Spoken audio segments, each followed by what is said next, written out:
a hustler. You don't need to ask a hustler where she is getting her money. I'm a big hustler. I work hard for my money. Okay. I work very hard for my money. So you don't have the right to ask me where I get my money. The only person that can ask me now and I'll answer is sister. Because sister is a hustler. She works for her money too. So we need to create ideas together. We need to exchange mindset, business mindset together. Not you. Because if I tell you now I'm wasting my time, you just want to monitor my money. Have my money come and go. So Okay. don't disturb me again. Baby, don't stop us hustlers while we over here having us girl talk and on cousins panel and stuff like that, okay? Welcome back to another round. We are here for you all to serve you all the way we can as our hustlers meetings begins, okay? As we have a hustler meetings and let the minds like minds work together on this, all right? Work with us as we do this. Don't interrupt us if you're not with us, all right? Oh my God, I'm just playing. Welcome back to another round. We are here with another round of Love and Marriage DC. Oh, I was about to say DC, Detroit. There's too many D's. There's too many D's in the world. Amen. Is there? Is there? Amen. Hallelujah. Okay, we gonna be a little bit serious. I swear to God tonight. I got a little bit of serious, but it's gonna be a lot of clowning. Okay. I'm ready for the clowning. I'm ready. Welcome back to another round of clowning, because that's what we're about to be doing, okay? Come on in, come on in. If you're new here, do us a favor, like, share, and subscribe to the channel. Hit the notification bell so you won't miss out on all the fun as well as wisdom that we drop up in here, okay? We like to have a good time. We are like your aunties, your cousins, your homegirls from around the way that just like to have a good time, kiki, but actually give y'all some gems from time to time, you know, and then send you about your way and get out our face. All right, we ain't got time for all this. We got things to talk about. We're hustlers, baby, okay? Woo, child. How are you doing today, Elsie? How are you? I'm doing well. I'm ready for the shenanigans. I'm all warmed up and I'm ready for the shenanigans. Everybody getting a little bit today. Everybody. Woo. Listen, this is episode 2. They said the book of Revelations, baby, okay, is revealing some endings and some childish beginnings, as I put it. All right. Y'all see the cover art? Y'all see the cover art. All right. That's going to let you know what we talking about today. All right. So the episode starts off where we left off. Still at Bravo's celebratory dinner, supposed to be. However, we starting to fight. And real quick, I'm gonna say, hey, under the olive branches, and hey, Monique King, how y'all doing? Welcome on in. And if you are a member, you get this wonderful thing right here. It's called a shot glass, baby, because we like to take little shots at each other up in here. So get your glasses ready, because we got a lot of shots to fire off tonight at these at these people. If it wasn't this early, I'd say we need to have a word. Ooh. A word for the episode. Ooh, oh, I don't know. This one was an adios if it wasn't one at all, because it was a mix of everything up in there with some blues, really some pinks. Whole lot of pink. And not the pink. Not the pink. The pink. Like the Pink Panthers. Just pink everywhere. Woo. Child. Okay, now we're gonna be for serious, for real. Okay, get up in here. Y'all get in here. We're gonna be serious. We done clowned enough. All right, so a little particulars though. We got into a little bit of particulars about this friendship, or no longer existing friendship between Kimberly and Katrina. Not Katrina. Kimberly. I said Kimberly. Kimberly and is her name Christina? I'm trying to say Lord Jesus, work with me today, okay? It's too many K's, too many D's, and too many K's. Well, work with me. I'll leave that alone. I'm gonna leave it alone too, because Mama. Lord forgive us. I'm working on myself, okay?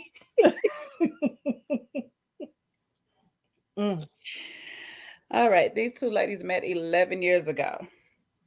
And the issue stemmed from A birthday party.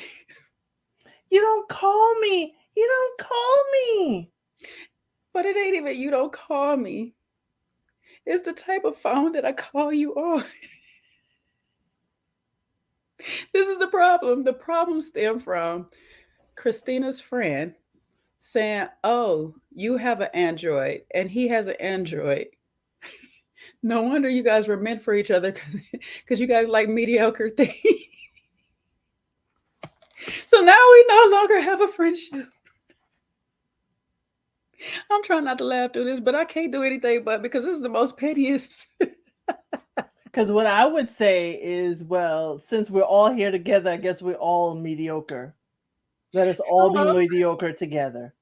I try to tell you cannot be petty and sensitive. That is just not the combination to be, because they wouldn't have never got me with this. Y'all know I am the Android out of the group and I have 0 F's about it. I don't care if you're mad about the green bubbles or whatever it is, the color that show up on your phone from me doing it. You're mad because I can't get the group messages that you're sending. You're mad because I can't just hit like or whatever.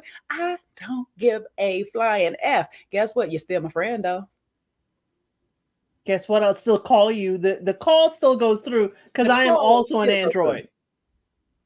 The calls still go through, baby. Guess what? We can't FaceTime, but that's all right. I don't need to see you all the time. I don't need to see you at all. We friends. That's bad. I'm sorry. Really back in. Really back in. It went too far. I may not need to see you, but I certainly can feel you through your messages. Is that better? Yeah. As long as I know you're alive and breathing and doing well, because my choices do not have to be your choices in our friendship. That's the beautiful thing about our friendship is that you can be you and I can be me, and we still get along and have a good time together. But that means we were in our 20s? They were in their 20s then, right? It's 11 years ago.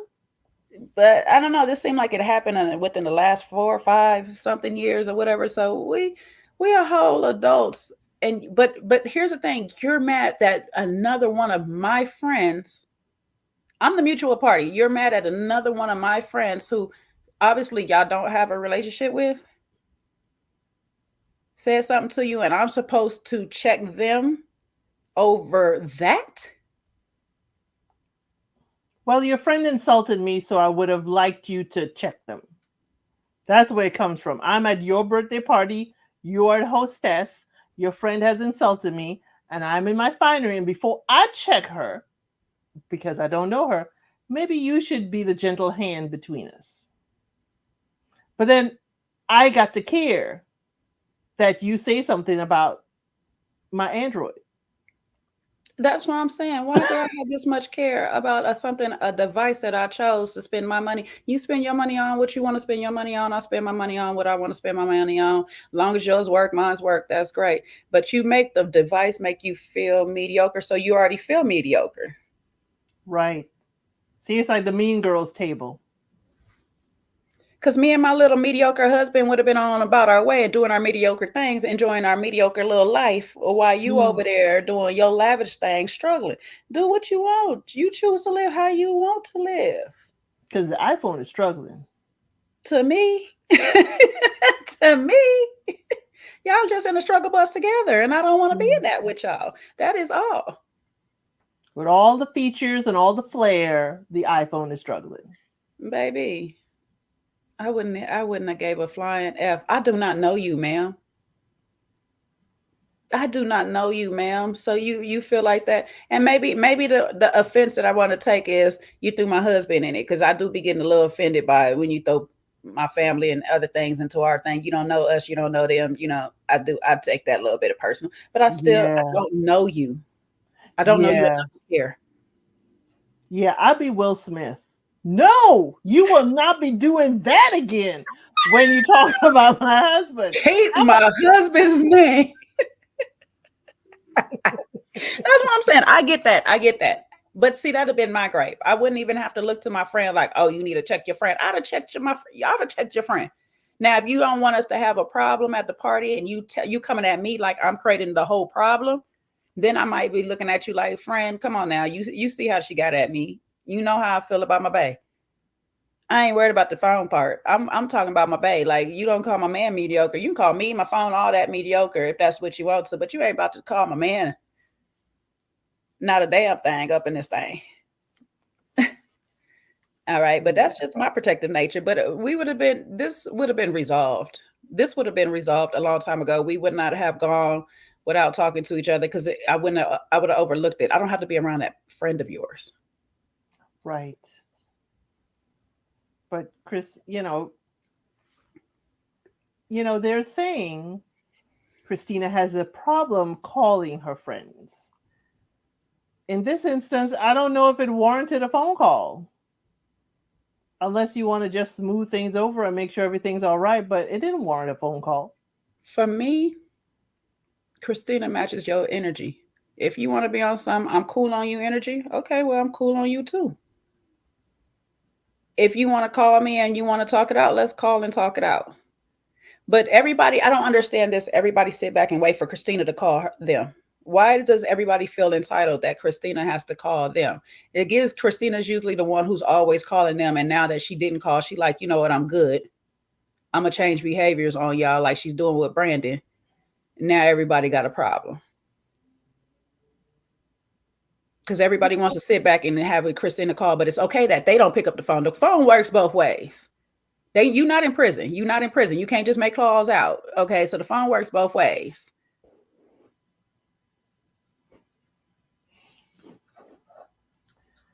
I get that.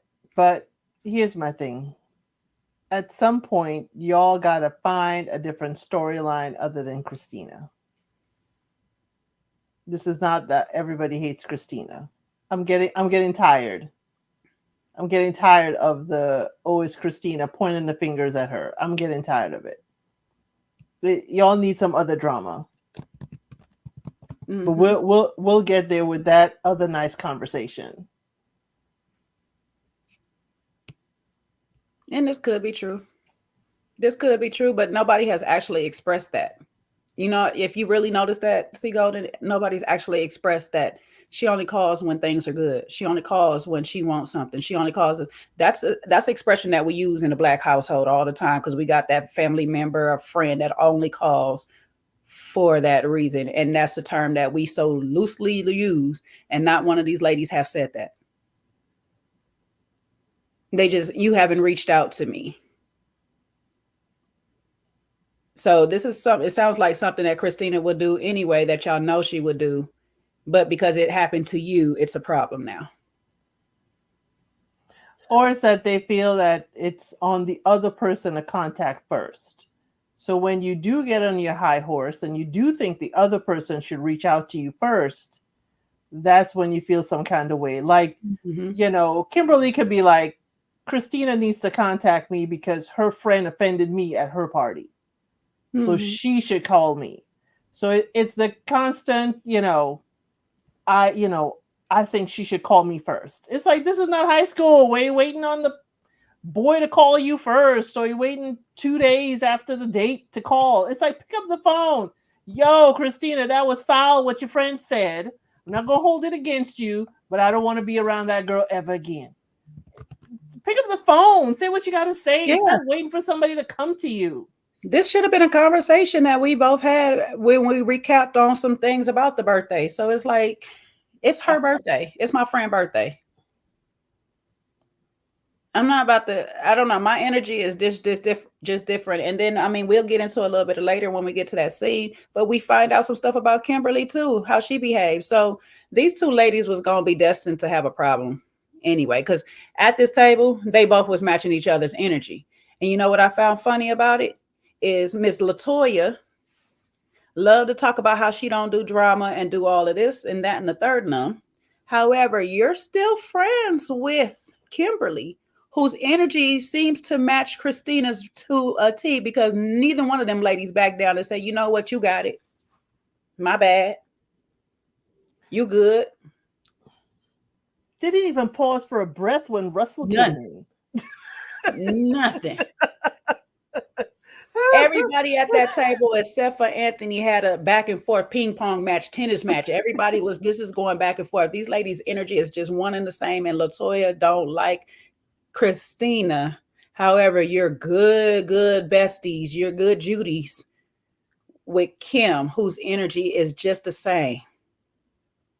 Actually, probably even worse, because she ready to ruin anybody's celebration with her stuff.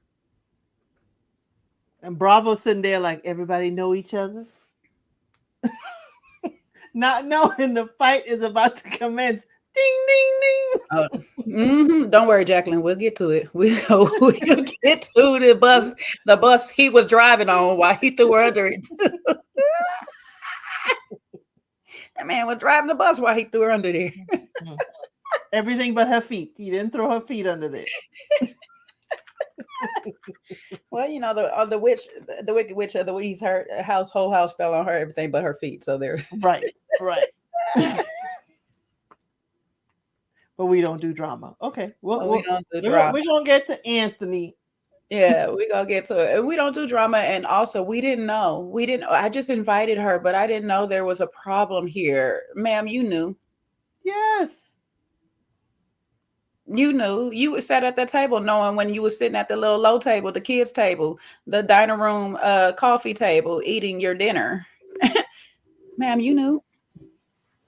When your back was hurting. And you was trying to hurry up and get through the meal because your back was hurting. You knew. Okay, but you don't do the dramas. Don't do the drama, but you got to, husband petty. Petty boots. Petty boots. But okay. But not even the potential pastor, Mr. Russell, could stop all the shenanigans. Child, that ball was going over that table so fast. He like, okay, you know what, waiter, can I just order my food to go, please? And he listened to his wife. We gonna just keep quiet right over here. I'll tell you in the car on the way home. Child, and I'm glad she kept quiet because it was not about you, ma'am. One, you're with child, so let's just keep our energy low because you're already going through some things mentally. And two, this had nothing to do with showing Christina as a bad friend or whatever and stuff like that. You feel some type of way because she didn't call you either. So of course that's gonna play into it as, oh, here's another person Christina didn't call. She did wrong or whatever. That doesn't make her a bad friend because she didn't reach out to you in this moment. Has she not been there for you for real difficult times? Then maybe yes. When you've done all this good stuff for her and she can't do it back for you, then maybe yes. When she is over here sleeping with men's that you've been with or whatever, so then maybe that's a bad friend. I really don't know what the definition of bad friend is, but to me personally, not picking up a phone call and calling me when I can pick up a phone and call you too would be a bad friend. That wouldn't be a bad friend. Only calling me or only answering when you need something, maybe that I would consider that a bad friend. So if she's doing that, she's only calling you guys and she's only answering your calls when she needs something, then okay. But y'all got to give me more than what y'all gave me. I'm sorry. I really, from the way they sat and ate that dinner last week, I really thought it was something deeper than your friend called me mediocre because of the type of phone I got. It's just too much. It was just too much energy. It was, I need to get as much airtime and story time and storyline in there. And this is the only beef I have. It's with Christina and I could throw it up. It was unnecessary. Because you make us androids look bad. I'm sorry. There are some proud Android users out here that couldn't care less about you calling us all kinds of ways, because you know what? I could download whatever the heck I want, and I could do whatever the heck I want on my phone. For free. Technically, it is my phone. Free enterprise. Total commercial is I could do whatever I want. I am not restricted by the ghost of Mr. Jobs, okay? I am true free enterprise, but that's okay. I will be mediocre free enterprise as much as I can. Maybe these megapixels that I get on this camera, you better get the hell on. I'm trying to get all of this over here. I ain't got time for your foolery, all right? The first thing y'all want to do when we got to take a picture, can you take it with your phone? Can you take it with your phone? No. Take it with your apple, okay? Take it with your rotten apple. Take it with your bitten apple. Take it with your forbidden apple. I don't care which apple you take it with. Take it with your stuff, okay? That's what you wanted. You got it. Leave me alone. Leave me and my little droid alone, okay? We don't want to help you. Leave me alone. I am telling you, we androids, we are loud and proud. I don't know where Kimberly's from. Maybe her android is a few seasons ago, but we are proud android users, owners, and oh yeah, we can't own our phone outright. You know, we can get an android, we can get an unlocked android and go anywhere we feel like it. But you know, I am not going to keep on going on about the goodness of the android. No persuasion. No persuasion. No persuasion. You If you want to stay in the land of Delulu in the sunken place, I am not the one to stir the teacup to wake you up. I'm going to just put it like this. Every phone has a good and a bad side to it. You pick your phone that benefits the needs that you want of your phone, okay? Because there's features. If you in the industry, you into music and all this stuff, there's a lot of features that the iPhone do have that Androids can particularly find, but they just assess them on iPhone a lot easier and stuff like that. But also, if you don't mind, the whole world possibly getting all your information because they know how to break into your iPhone because they got an iPhone too, and all y'all know how to break into each other's iPhone. You know, do your thing. Do your thing. I am here in a space to not judge. Some of us have two phones, okay? Some of us got an iPhone and an Android. They live in binary. What is it? Binary. Very fluid out here in these cellular streets. Do your thing, okay? This is an open space bar. You can come in with whatever phone you like, long as it can pay your tab, Google Pay, Apple Pay. I don't care, long as you pay. Do you, boo? You on mute, Elsie. As long as that phone can help you like this live, we good with it. We good. We good. Okay. Long as you can subscribe, share, call, telephone a friend. You know what I'm saying? And you don't call me and ask me to pay your bill. We are good. All right. You know, my daughter, I love her to death. I'm not going to disown her because she got an iPhone. She done crossed over. She wasn't raised like this. I don't know where she get this from, but she got it. And I still love her. It's her choices, okay? That's the beauty of life, you know? God-given right. And make choices, even if they bad one. Your money, your phone. We're going to leave y'all iPhone alone.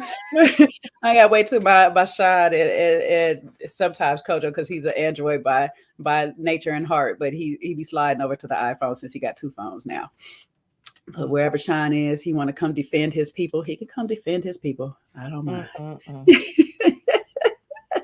Oh, y'all got that same white phone, them same headphones. Okay, I'm gonna leave y'all. And stop coming to my house. Ask me, do I have a charger for you? No, I don't. Girl, I do not. I do not have a charger. Go to the store. Why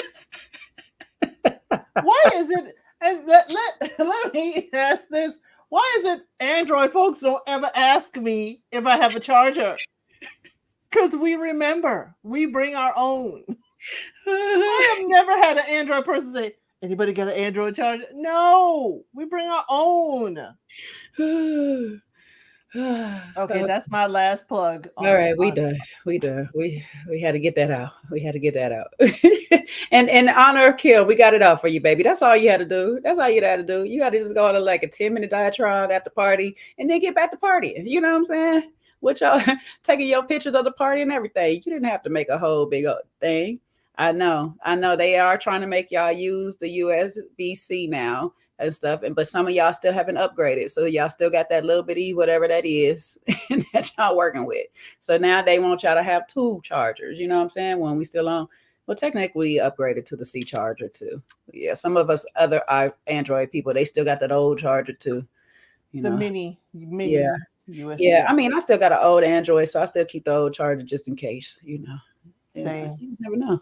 But just keep your stuff on you. Y'all always never have a charger that works or anything. It's always broke or something. I never understood. Is them things that expensive? Huh? See how Apple is running your lives in your pocketbooks.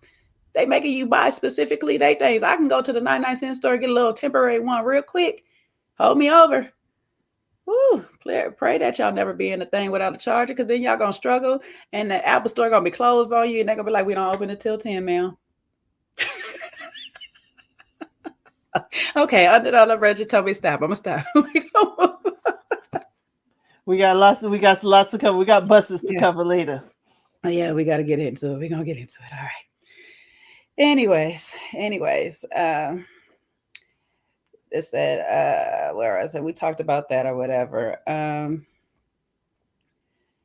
So we wake up to huh? Who we going to next? Oh no, I was going back to Brandon and Russell at the gym. But did we have anything more at the table that happened? I don't think we had much more at the table. Hey, Rick. No, I just wish everybody didn't wear black. It's already a dark scene, and the lighting wasn't that great. I wish everybody had either pink to match the pink pool or another color just to brighten it up. Well, everybody seemed to be black on black. They gonna just think we a Christina stan, you know what I'm saying? Because she the only one that had a little color in her life. I don't know. But I don't know. Everybody must have known this was gonna be a dreadful party.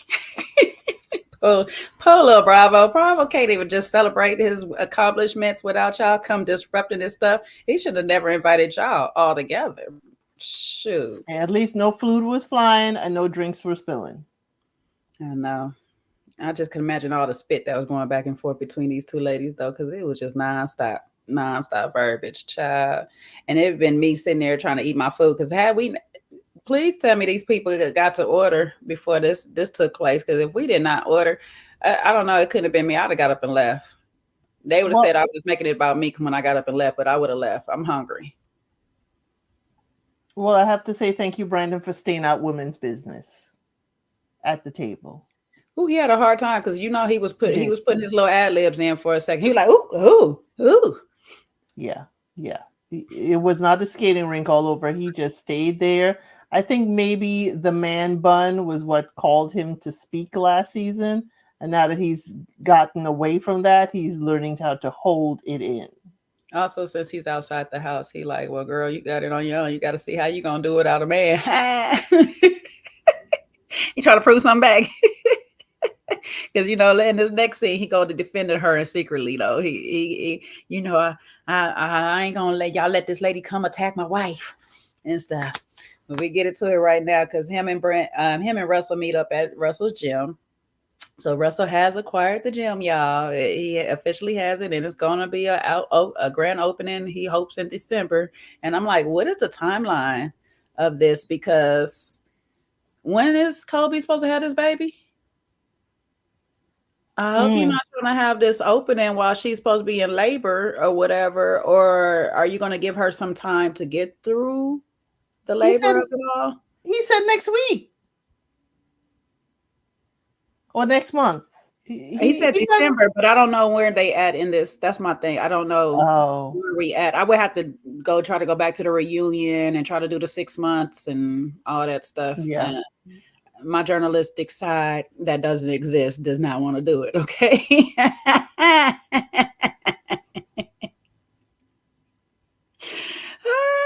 Now she need to roll some butter. Y'all need to stop.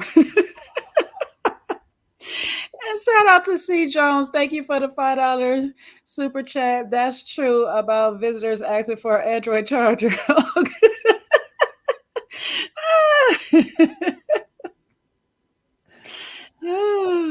Child, we just be like, where we could plug up at. Just let me know. I brought my own charger. Don't worry. I just need to know where I could plug up at. I ain't gonna lie. The iPhone people be going on to that last 1% for the longest, though. They be like, child, they know they could be on that 1% for like 20 minutes. They like, I got a good 20 minutes before I be. It's like on your gas tank. No, not on my gas tank. I'll do it on my phone more than my gas tank. But I hear you.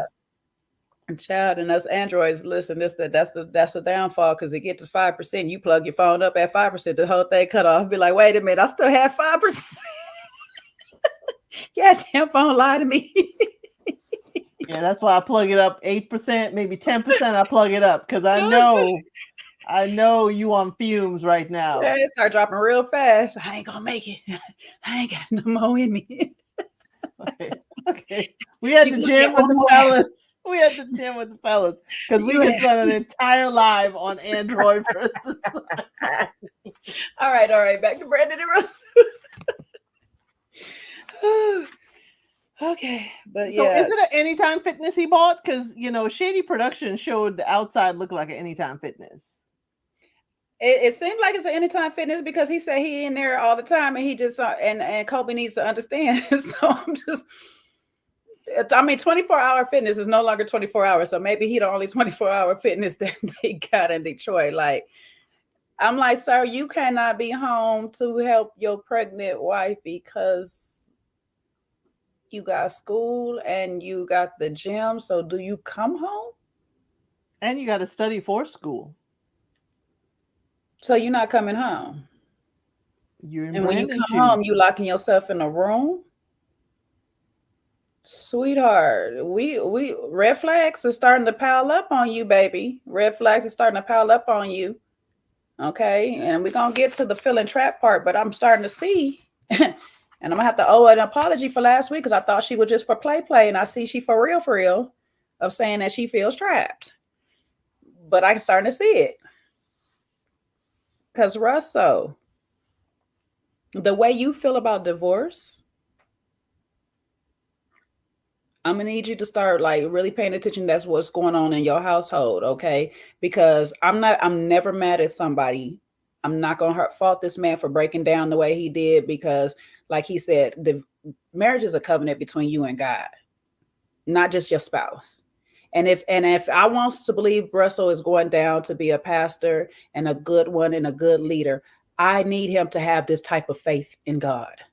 I need him to feel this kind of passion when somebody comes to him and says, I want to get a divorce. I need that. I believe in him and everything that he wants to do. And I believe that maybe it is a real calling right now, because if you feel this good about it, but when I'm start scaling back is you're not doing it in your household, sir. And we're going to get into that part. But right now we're going to talk about how you was dealing with handling Brandon and Brandon telling you his thing about talking divorce with Christina. Notice how Brandon did not tell Russell he married Christina just for them draws. He spoke about it completely differently with Russell. He was not like he talking to one of his boys. He was talking to a man he recognized that values marriage, that values that covenant. So he came differently. Now, whether he reached his journey to a point where it's like he realized he messed up and he wants to get back with his wife, but I'm glad he has someone to talk to. Because on the other side, Christina's like, she doesn't have anyone to talk to. Mm-hmm. But then still, just like you said, you came differently. I need you to still come with that same honesty, because Russell can only fix what you give him. Any other pastor, mentor that Christina wants you to go to, a therapist, all of that, whoever you go to, they're only going to fix what you give them. So if you don't give them the whole truth to fix, you're still going to have the problem. The problem is you went in for the wrong reasons. Russell needs to know that. So he knows what he's working with. So he knows how to give you the best sound advice that he can possibly give you. He knows how to go to God in prayer and pray for God to help him with the advice that he knows how to give you. He needs your truth. You're going to have to be honest at some point with yourself, Brandon, on what it is that you actually want out of life, this marriage, Christina, your children, your family, your legacy. And we're going to have to start getting to some truth, brother, like some real truth. Does Brandon know what he wants? I don't know. But he definitely wants Russell's respect. He definitely is telling, it sounds like he's telling Russell what Russell needs to hear, that he wants to get back with his family. I don't know if he truly believes that. Brandon has a way of being stoic with his outward emotion, because even though he was tearing up, Brandon did not look like he was emotionally invested. It seemed like Russell was more, but I guess Russell was more expressive. But I needed to hear more of what Russell, the conversation. I need to hear more of, Russell saying, how can I help you get back where you need to be? Because we know Russell felt and looked very pastoral in that moment, but we didn't hear too much about their interaction. It's like you told him, you told Russell, he started getting emotional, but it's like, what did Russell advise you, or what did you say to Russell? Because in this moment, Russell may just be in a listening ear. You may just need to say it out loud to someone who's married, who maybe is, a marriage type you're aspiring to. But also, Brandon, you agreed not to tell nobody. Again. Didn't this get you in trouble last year? Didn't we start off on this note last year, Brandon? And you know what? I know we agreed to tell nobody, but this particular person is the best somebody to tell, because they too have a code of ethic that they kind of have to abide by, even though we're off site. But they're supposed to not divulge information that you share with them. They're supposed to not to, they're not supposed to, or whatnot. This is supposed to be between you, them, and God, or whatever, because you're coming to him. I'm assuming that Brandon is coming to him in counsel, right, for counsel or whatnot. And like you said, I hope Russell at some point, even if that day he was just a listening ear, I hope Russell got the counsel to say to him at some point, fix your house with God first, and God will lead you the rest of the way with your marriage. Because that's what you actually need to do, Brandon. You need to get back right with God or whatever, because once we start doing that, all this extra, I need to be outside, I need to do this, all that stuff will start fading away. So you're going to have to fix your home through God at this point. Well, his wife did say he used to go to church. It screams to me that Brandon just became what Christina needed in order to get married to her, so he can have a relationship. And now, years later, kids later, now it's not enough. Now I got to actually become that person. But yeah, it just, I like that bonding. I like that he had someone to tell. It's very, very, it puts it in a particular position that you're telling Russell, whose wife is someone your wife can't stand. Right now, they are not in a good place. And though I get you, Jay, it's a counseling session, Russell is not ordained yet. He's still in school. So it technically ain't protected. And technically it's on camera. So I appreciate that. And I'm sure Russell will treat it as such. But that is a very difficult position to go to put Russell in. And we'll talk about it too, because you also put Anthony in that position.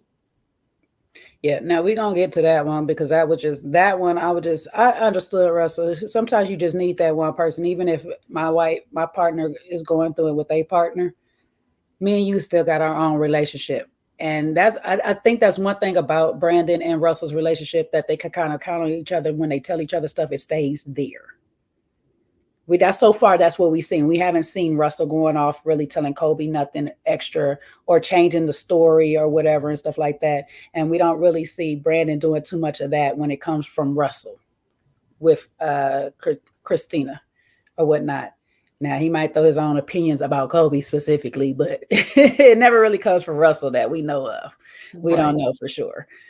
But as we get into the Anthony one, I was like, boy, see, shut your mouth, because you sound crazy when you get down to it. Well, I don't want you to tell this person, because then they're going to tell this person. So why did you? But we're going to get into We'll get there. We're going to get there. Let me not jump ahead too much. But yeah.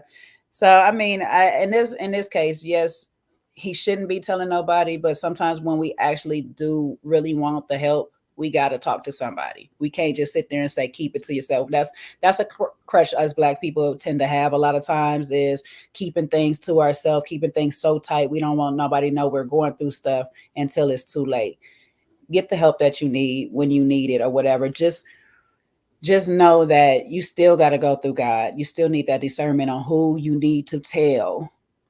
And yes, Russell's not fully ordained, but he does practice his life as he is right now. So that is always a good sign of somebody that might, and I highly think might be qualified enough to handle such information.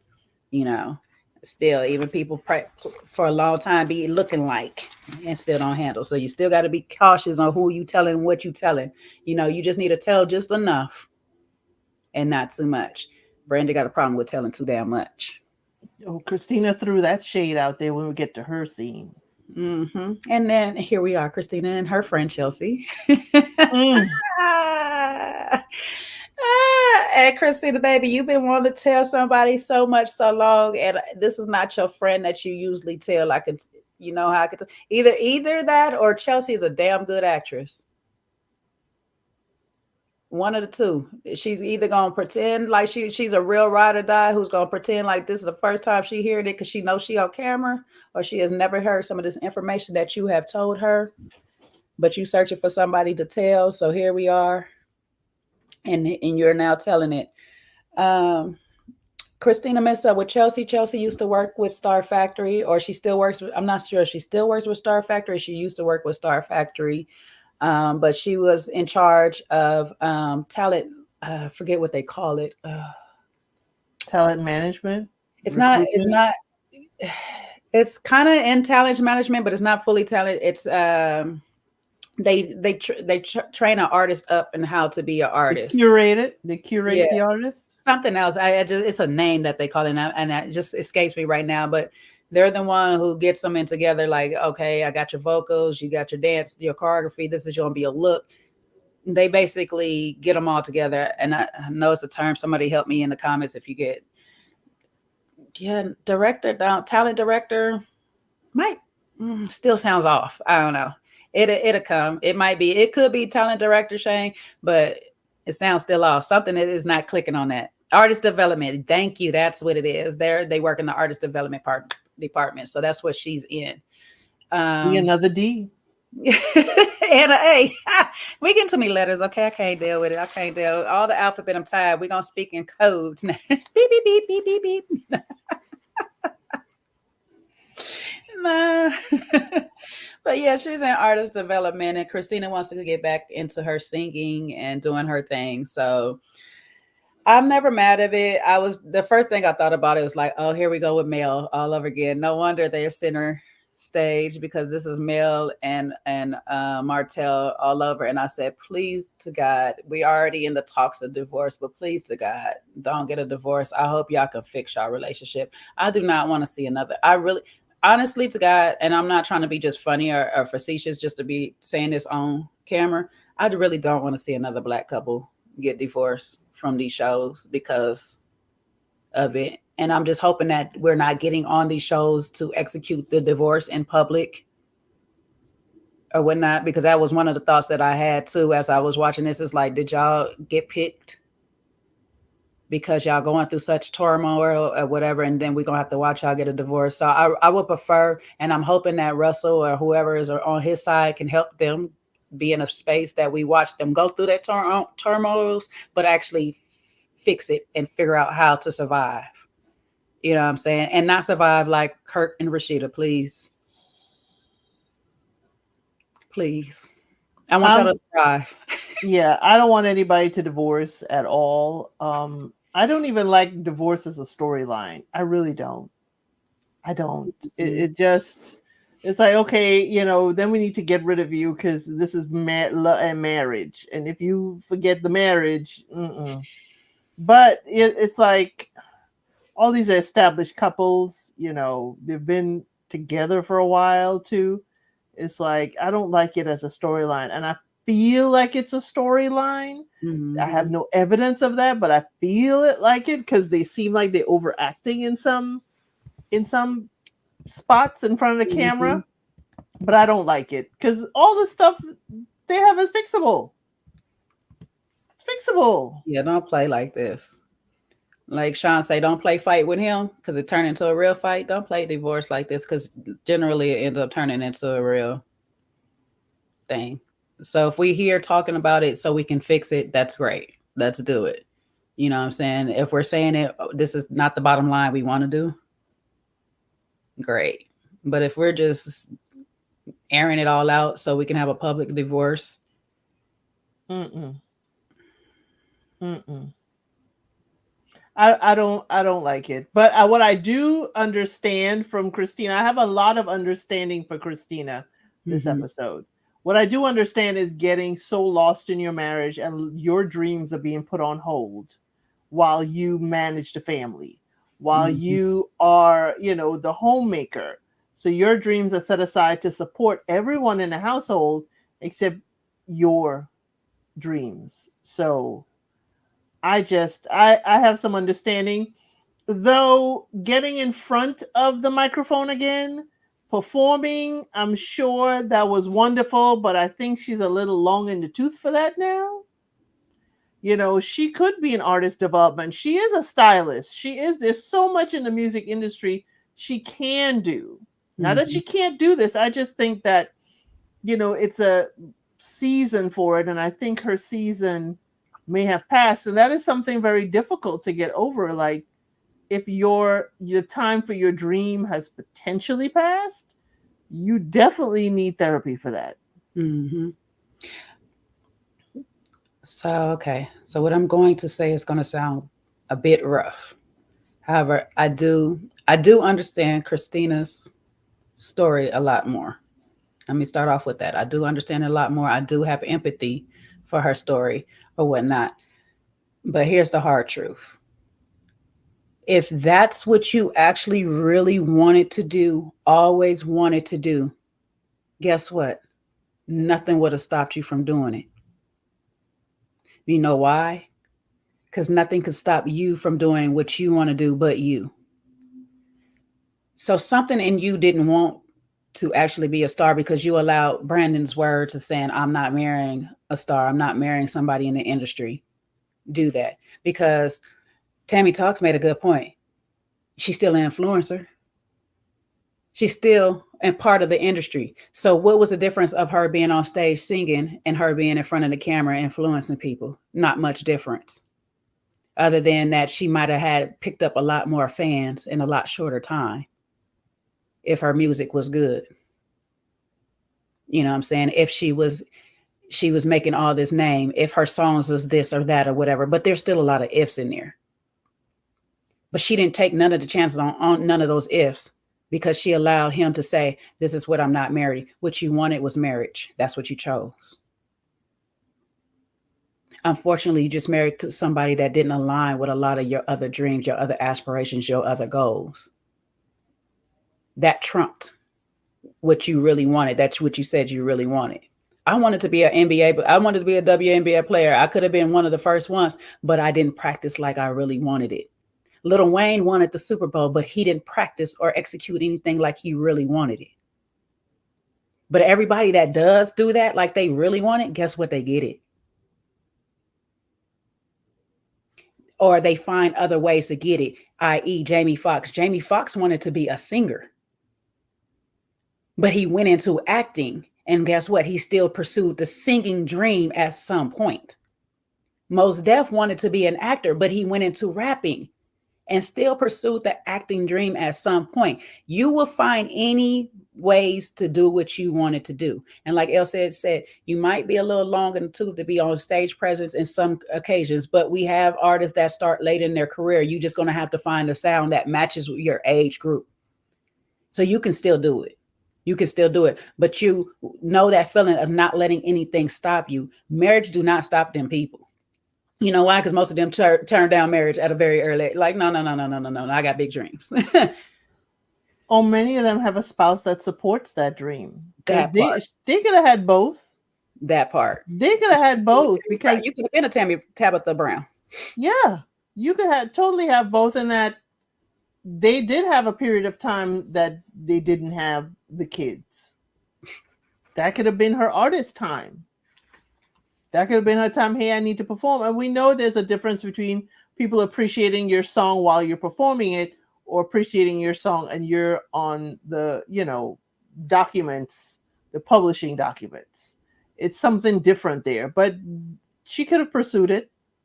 But again, she needed that gentleman to support her, a husband to support her. Mm-hmm. So I always go back to, what was their premarital counseling sessions like? Because that should have come up. And the minute you said, oh, heck no, I marry no artist, we can't get married. Because baby, I dream to be an artist. I don't know what to tell you. That's my goal. I'll reach you when I don't make it, or I'll reach you when I'm no longer done. I'm done doing it, so you can marry a non-artist. But this right here, you can't have this. You ain't getting these draws. Because guess what? This is artist draws. Yep. If you ain't trying to help me further my career, we good. Because that's what it sounds like she got with him for. And got okie doke. Like, no, it ain't gonna be no okie doke. I'm just gonna keep moving. Because obviously you don't align with my goals. So I'm still curious to hear what was her reason for getting married. Because you both are telling us things on why y'all shouldn't have been married. But why you got married? I need to understand why it is that Christina decided to marry Brandon when she did. Because he told you he wasn't marrying an artist. And you said, okay. Well, we don't know that, because what could have happened is that she probably married him thinking, oh, he would understand since he's in the music industry. I don't know if giving up her dream of being on stage came up. We don't know. She said he told her that he wasn't marrying an artist. And she probably thought she could convince him otherwise. You thought you can do something else in the field outside of that, but you still, in the back of your mind, you still looking at them people like, I don't watch the NBA or the WNBA for a reason, because it reminds me of all the days that I was playing. So you was going to be working in the background, still reminded of all the days you should have been singing. You have to be content with yourself and be at a space where, you know what, I'm cool with not having that dream anymore, and you just wasn't. So you shouldn't have let him talk you out of it, because now you're resenting your husband, and this is what happens. You start to have that little resentment that turns into making him feel insignificant, insecure, lack of love, whatever it is he's feeling that he's actually explaining to you, he's not communicating to you.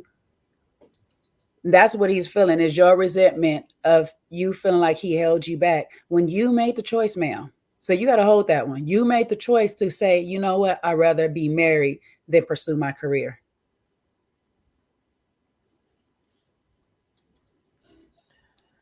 She made that choice, and now the diaphragm got to be exercised again to even hold that note long enough. So here's a question. Why do you think he's so against her being an artist? Shane says she wonders if it's because he don't want her to be fully independent, or he's scared she's going to cheat or live her best life without him. What you think, Elsie? That's one side of it. I also think that he probably thinks it's going to encroach on him and what he's going on. The expectation will be that he has to work with her. And maybe he doesn't want to work with her. Or maybe he wants to work with her, but not have her be his only artist. And maybe, she's got her own opinions about her artistry. Will she be able to take direction? Sometimes, even if you're in the same industry or working together as a couple, sometimes y'all just can't work together. Yes, she would have stardom. Yes, she could. She could outshine him potentially, but then he has to be strong and solid in his position. That, yes, she's outshining me, but guess what? She's my wife, and be proud of that. Mm-hmm. But he has to be solid in that she can't outshine him. Also, it could be that I just can't work. I know I'm like that.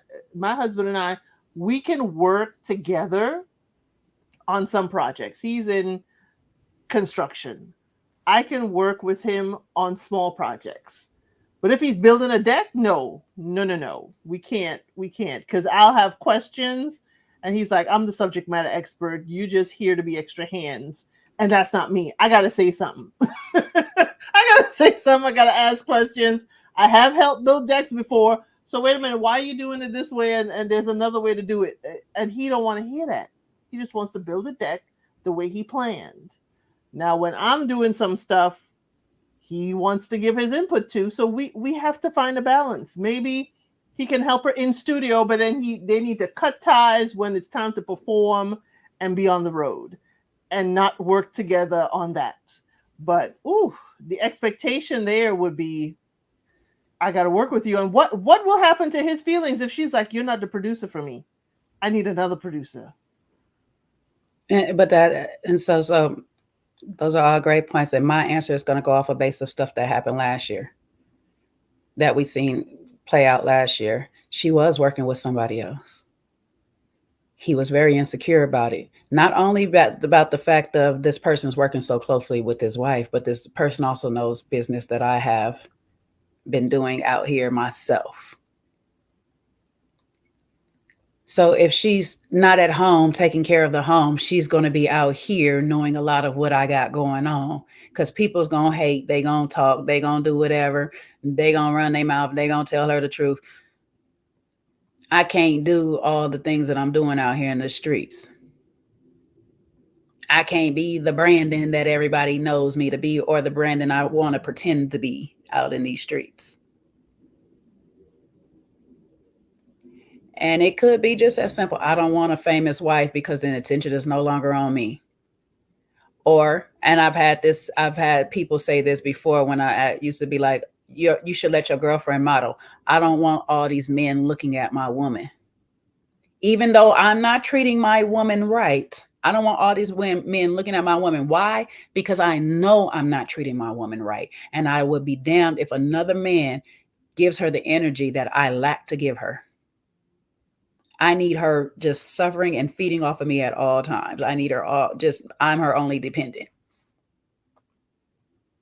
All that is all going to stand back to an insecurity that Brandon has, and we know he has them. So there's a lot of work that Brandon has to do, that he's going to like to be able to make this relationship all the way right and comfortable for everybody. There's a lot of work that Brandon has to do on himself. And listen, I'm not taking away from the work that Christina has to do in the relationship too, because she got a lot of work to do. But if she's going to plan on continue to be a star and be married, he has to find that fine line to say, you know what? I can allow my woman to go be the star that she's supposed to do and not dim any of her light with my insecurities. I love my woman as she is. And I have found that men are attracted to women with strong personalities that are very insecure men. And they want to sit here and dim some of the light from your personality to make themselves feel better or whatever. But the fact is, you were attracted to that personality of that person. And it's vice versa. Don't get me wrong. There's women that do it too. But you're attracted to that light in that person, that energy of that person. However, you want it just for yourself. You don't want the world to have it. If they give it to the world, you must be entertaining this person. You must be, sweetheart, I got many ways to get people. I don't have to get them the same way I got you. And you don't ever have to see it. Ever have to see it, baby. Sometimes you don't even put anything out there. You're like a flower. The bees come to the pollen. Come on now. What you want me to do? I can't be me. I can't be nothing else. You know what I'm saying? They're gonna come to me no matter what I do. I could be mean and they're gonna come to me. You know what I'm saying? So it's just the person. That's just that person. And sometimes you gotta just say, damn, I'm lucky enough to have this person on my side. Honest to God, you just gotta be lucky enough to say, damn it, this is my person. This person, out of all the people I see this person comes up to me and still wants me. This person loves me. And that's the funny part, that these people that miss that part, is that this person chose you. Out of all the people that they could possibly have, this person chose you. But when you are not choosing that person is where the rubber meets the road. Because they're choosing you, but you're not choosing them back. So that's where all the insecurities and the what ifs. You know you're out there in the streets doing dirty. What if? That's what's going to gripe you the whole time, because if they find out all that I've been doing, they wouldn't choose me anymore. Yeah. You got to put it out. She knows some of you what you're doing. She confessed in this scene that she know what some of what you was doing. She know that you have cheated. She let it come out accidentally. She know. Yeah. She know that you have looked at other women at your wedding day, on your wedding day. She knows. She's just waiting for you to be honest with her for a change, instead of her having to find out all the time after the fact. You know how devastating that is? Your wedding day? Your wedding day. Child, this wedding God would have forgiven this one, because this wedding wouldn't even count. It'd be like, this is less than 72 hours, God. We'll know. Never happened. Pastor, before you leave, can I get that paper? Before you leave, can I get that You paper? said how many days I got to file this before it doesn't, this, we not really. Can I burn it right now? Okay, because this ain't never getting filed. So somebody run to the store, get some graham crackers, chocolate, and some marshmallows. We are having a fire, and this is going to be the kindling to start it. Because what I'm not going to do is stay here married to this person. And what you could do is go by that girl that you were talking about, go with her, because I'm going to go on our honeymoon as my vacation. Baby, let me just change some names in this paperwork, because, baby, sweetheart, what's your name? Sweetheart, yeah, he was flirting with you, sweetie. He obviously wants to marry you.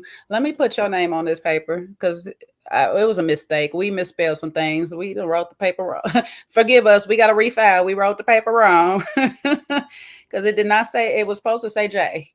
What they say, rip it. Tyler Perry tell you, rip it.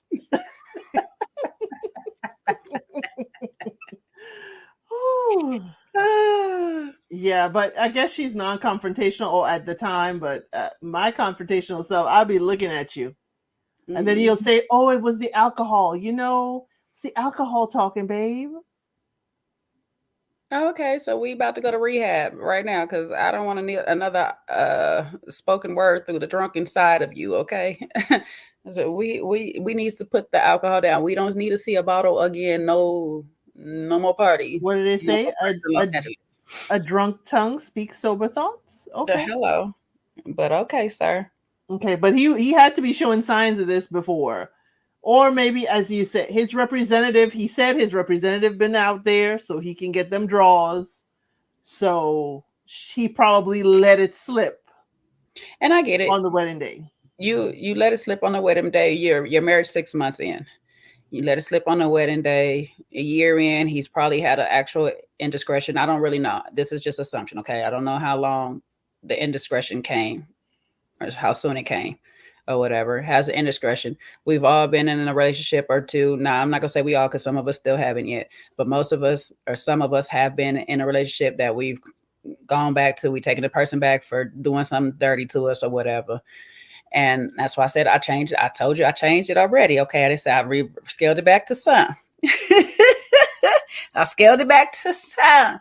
Just because they took you back, or you've been the one taken back in the relationship you done something in. Okay.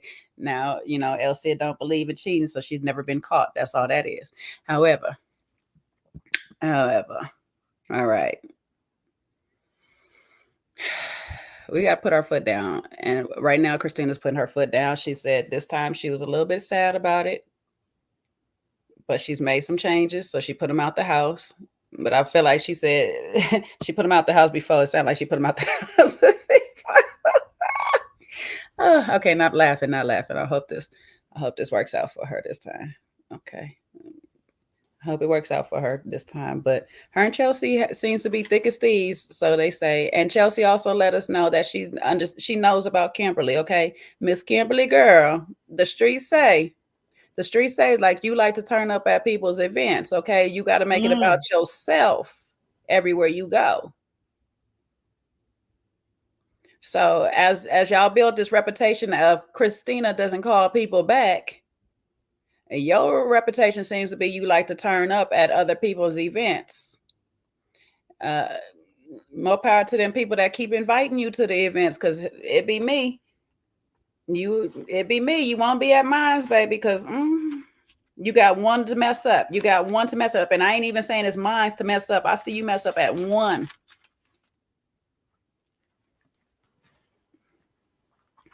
Yeah, I couldn't invite, but she was on the couch with her in the confessional too. So, you know, definitely the friendship is up there. So, hey, you know, more power to her. I totally understood Christina in this instance. And I'm like, she only got one friend to talk to. Well, I'm glad they gave her a friend, because I was getting worried for a second, because I was like, girl, you don't have nobody on here. So I'm glad they allowed her to have somebody to have her back, because this Paolone was getting a little bit on my nerves. And you know what? I'm a say the Paolone is really with Kim and Latoya, because Kobe do kind of be trying to stay out the mess. Of it. Yeah, long as it's not directed at her exactly. So, you know, I give Kobe her little pass right there on that. You know, you might have a problem with her, and hey, you doing the best thing you're supposed to be doing is just try to stay far from it if you can. So, anyways, we're on Men's Movement second annual coming.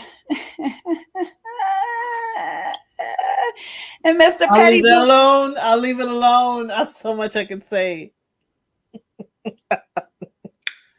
Mr. Petty Boots is leading the march, okay? Mr. Petty Boots is leading the march. And see, this is what, when you just be wanting to like Anthony, because I like some of his petty. When he be making his little comments and stuff like that, I get a little cackle out of it. It's a cute little shade and stuff. I do love it. You know, you need that little break from time to time and all this drama. He will provide the comedic relief. However, this right here, this right here was just like, are you really serious? You gonna invite Brandon to have a meeting with you, knowing that you're still in the middle of the men's meeting or whatever, or he's going to walk in during some part of the men's meeting. So you purposely do little things like this. This is what annoys me about you. Because there's no reason that you had to invite that man at that particular time. You could have said it 20 minutes later, 10 minutes later. I don't care, 1,000 minutes later. You could have said it a whole nother day. But you did not have to do it the same day. He get on my nerves. He get on my nerves for this type of stuff. It is, and thank you, Nola. Very catty. Very, very, very. And I'm not gonna put us women down, because a lot of us women don't even do this. This is very childish. This is hence the why I put on there childish beginnings, because this was very childish of him. If you want to work something out with somebody, why would you do this? He don't need to know about it. You could have met him around the corner at the coffee shop. He didn't have to know the men's movement meeting was even happening that day. It screams, I want you to know you're not welcome to the club. And this was just as petty and childish as Kimberly's reason for her being mad at Christina, because he sat there, they did a playback, and he sat there and said, where are the signs? We don't have no chance. Y'all was supposed to be on a strike and having a movement, so to speak. So generally there is a chant. Generally there might be some signs that we are putting up while we're marching around, so everybody understands what we are doing. So was it wrong of Brandon to ask that question? I didn't think Brandon was trying to make fun of the movement. He was just saying that it's a little underwhelming and lackluster in creativity and thought.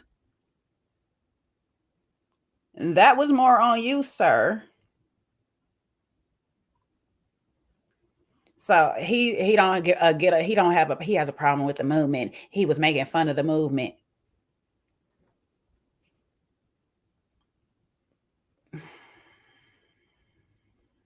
He was still moving with you.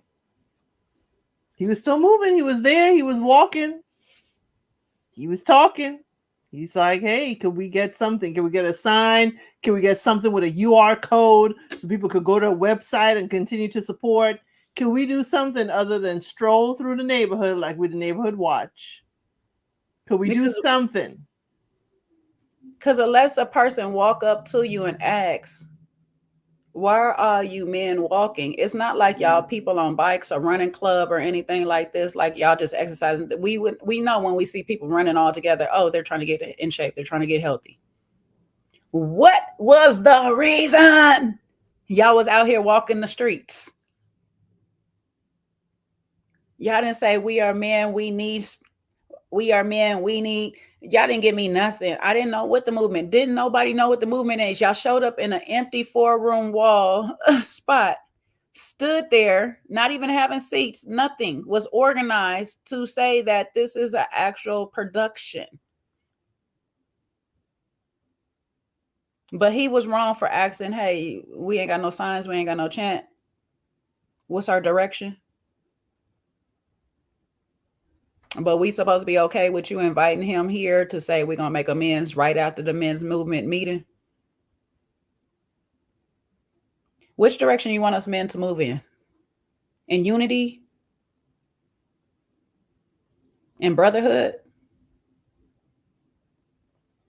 Or in childish, petty behaviors? You're my brother, but I don't want you around my friends. It's like, how are you? How am I your brother? How am I your friend? And you don't want me with the other group. I was good enough last year, but I'm not good enough this year because your feelings are hurt because you watched the episode and you saw what I said. Now, my question is, did I lie? No, I didn't. He didn't lie.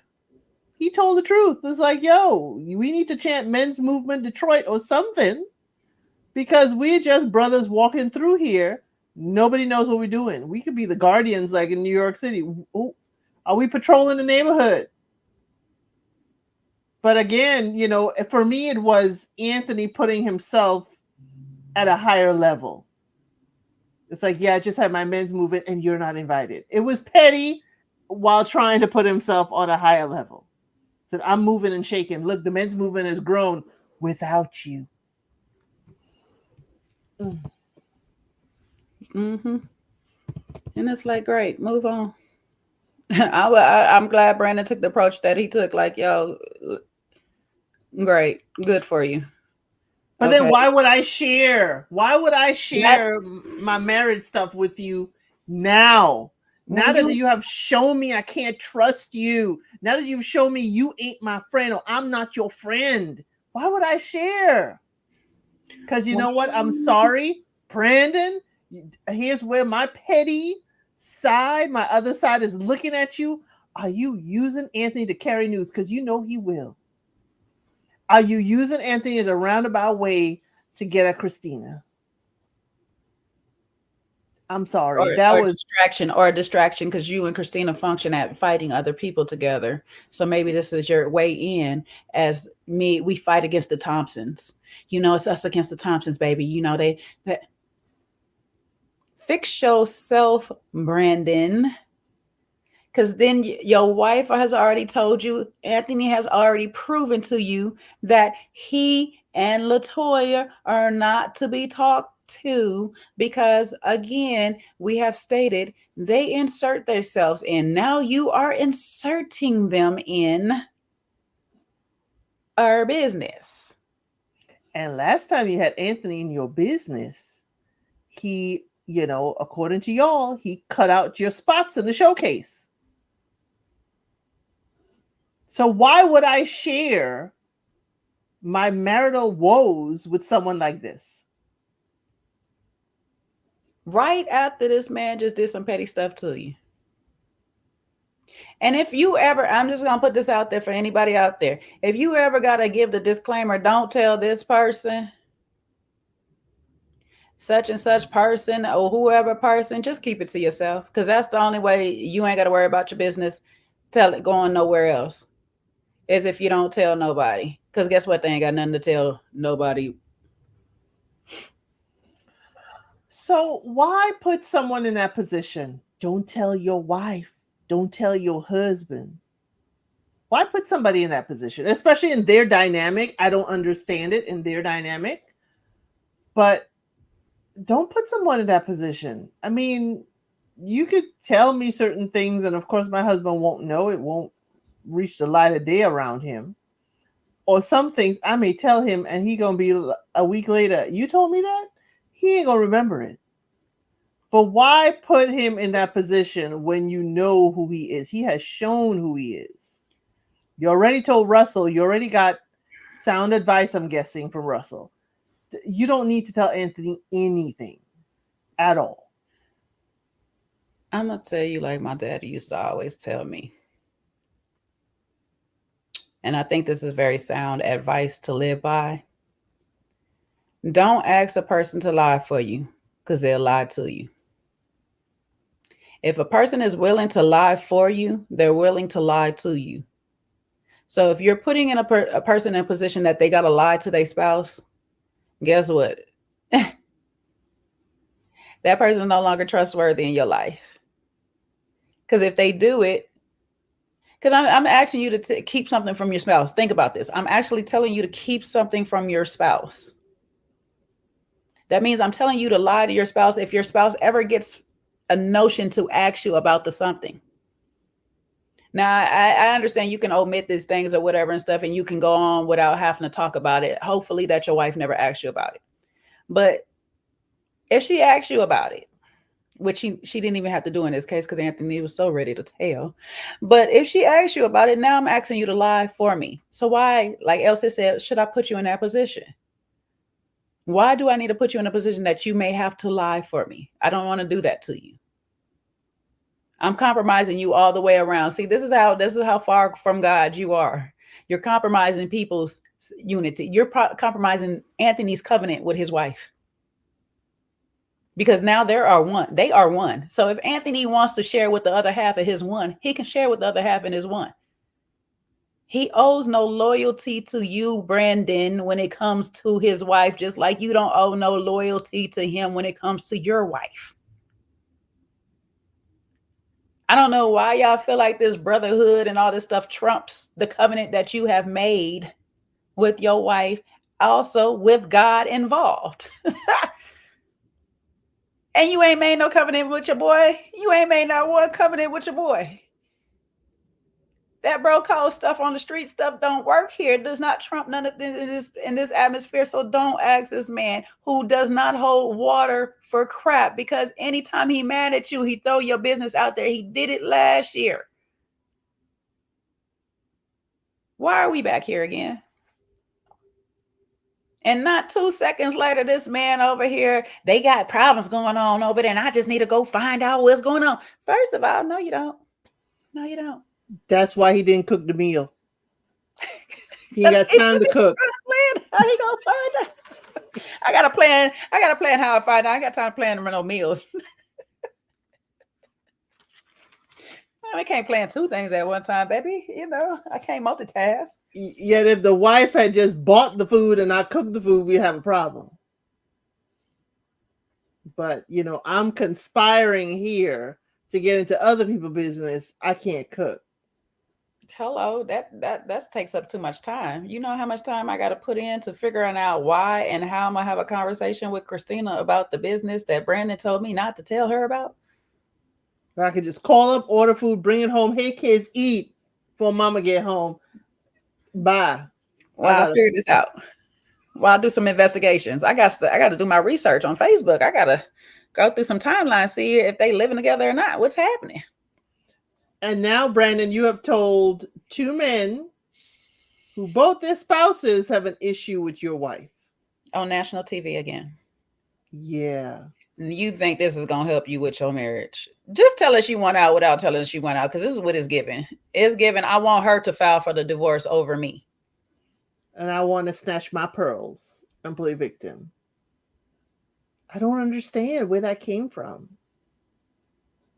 You could have told Bravo. You could have told Russell. No, he can't tell Bravo, because Bravo seems, and I don't know Bravo seems like the one like, man, I don't want to hear that. Yeah, I know, but see that's the one you do tell, because they don't want to hear it. So they stop listening as soon as you start talking. They like your husband. I don't remember what you said. That's none of my business. I don't care. That is Bravo. This ain't none of my business. You need to go home and talk to your wife. Bravo would look like the type of man that would shut it down. We are not doing this on camera. Yeah, And no. I'm not going to allow you to put me in this position. I'm going to allow you to put your wife in this position. No, we ain't talking about this. Next topic. So what we doing with Star Factory? Right. You Is your wife coming to work for us? And she gonna sing, or what's she doing? Right, we're gonna cater a party for y'all because reconciliation. Call me for the reconciliation party. Bravo seemed like the type. I don't want to know your business because you ain't gonna know mine. But I don't want to hear it because talking to me about the foolishness is not solving the foolishness. And that's the best one to vent to. And that's the best one if you just need to vent, because they not listening to you no way. They just letting you talk. They done tuned you out. They started thinking about some other stuff. I wonder what the wife cooking for dinner. Oh, I hope she makes some tacos because I really like some. Bravo gonna be side-eyeing him like he ain't done talking yet. Right. I gotta file that paperwork tomorrow. Yeah, it's a deadline. Oh shoot, I got another bill to pay. Damn. You need me to drop you off somewhere, Brandon? Where you now? Where you need to go? You going to your mom's?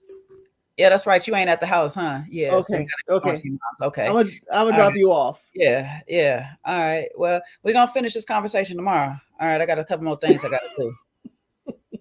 Keep your head up, brother. Keep your head up. You got this. I'm gonna pray for y'all. Meanwhile, Anthony is drinking the soup. Ooh, tell me more. Tell me more. What else can you tell me?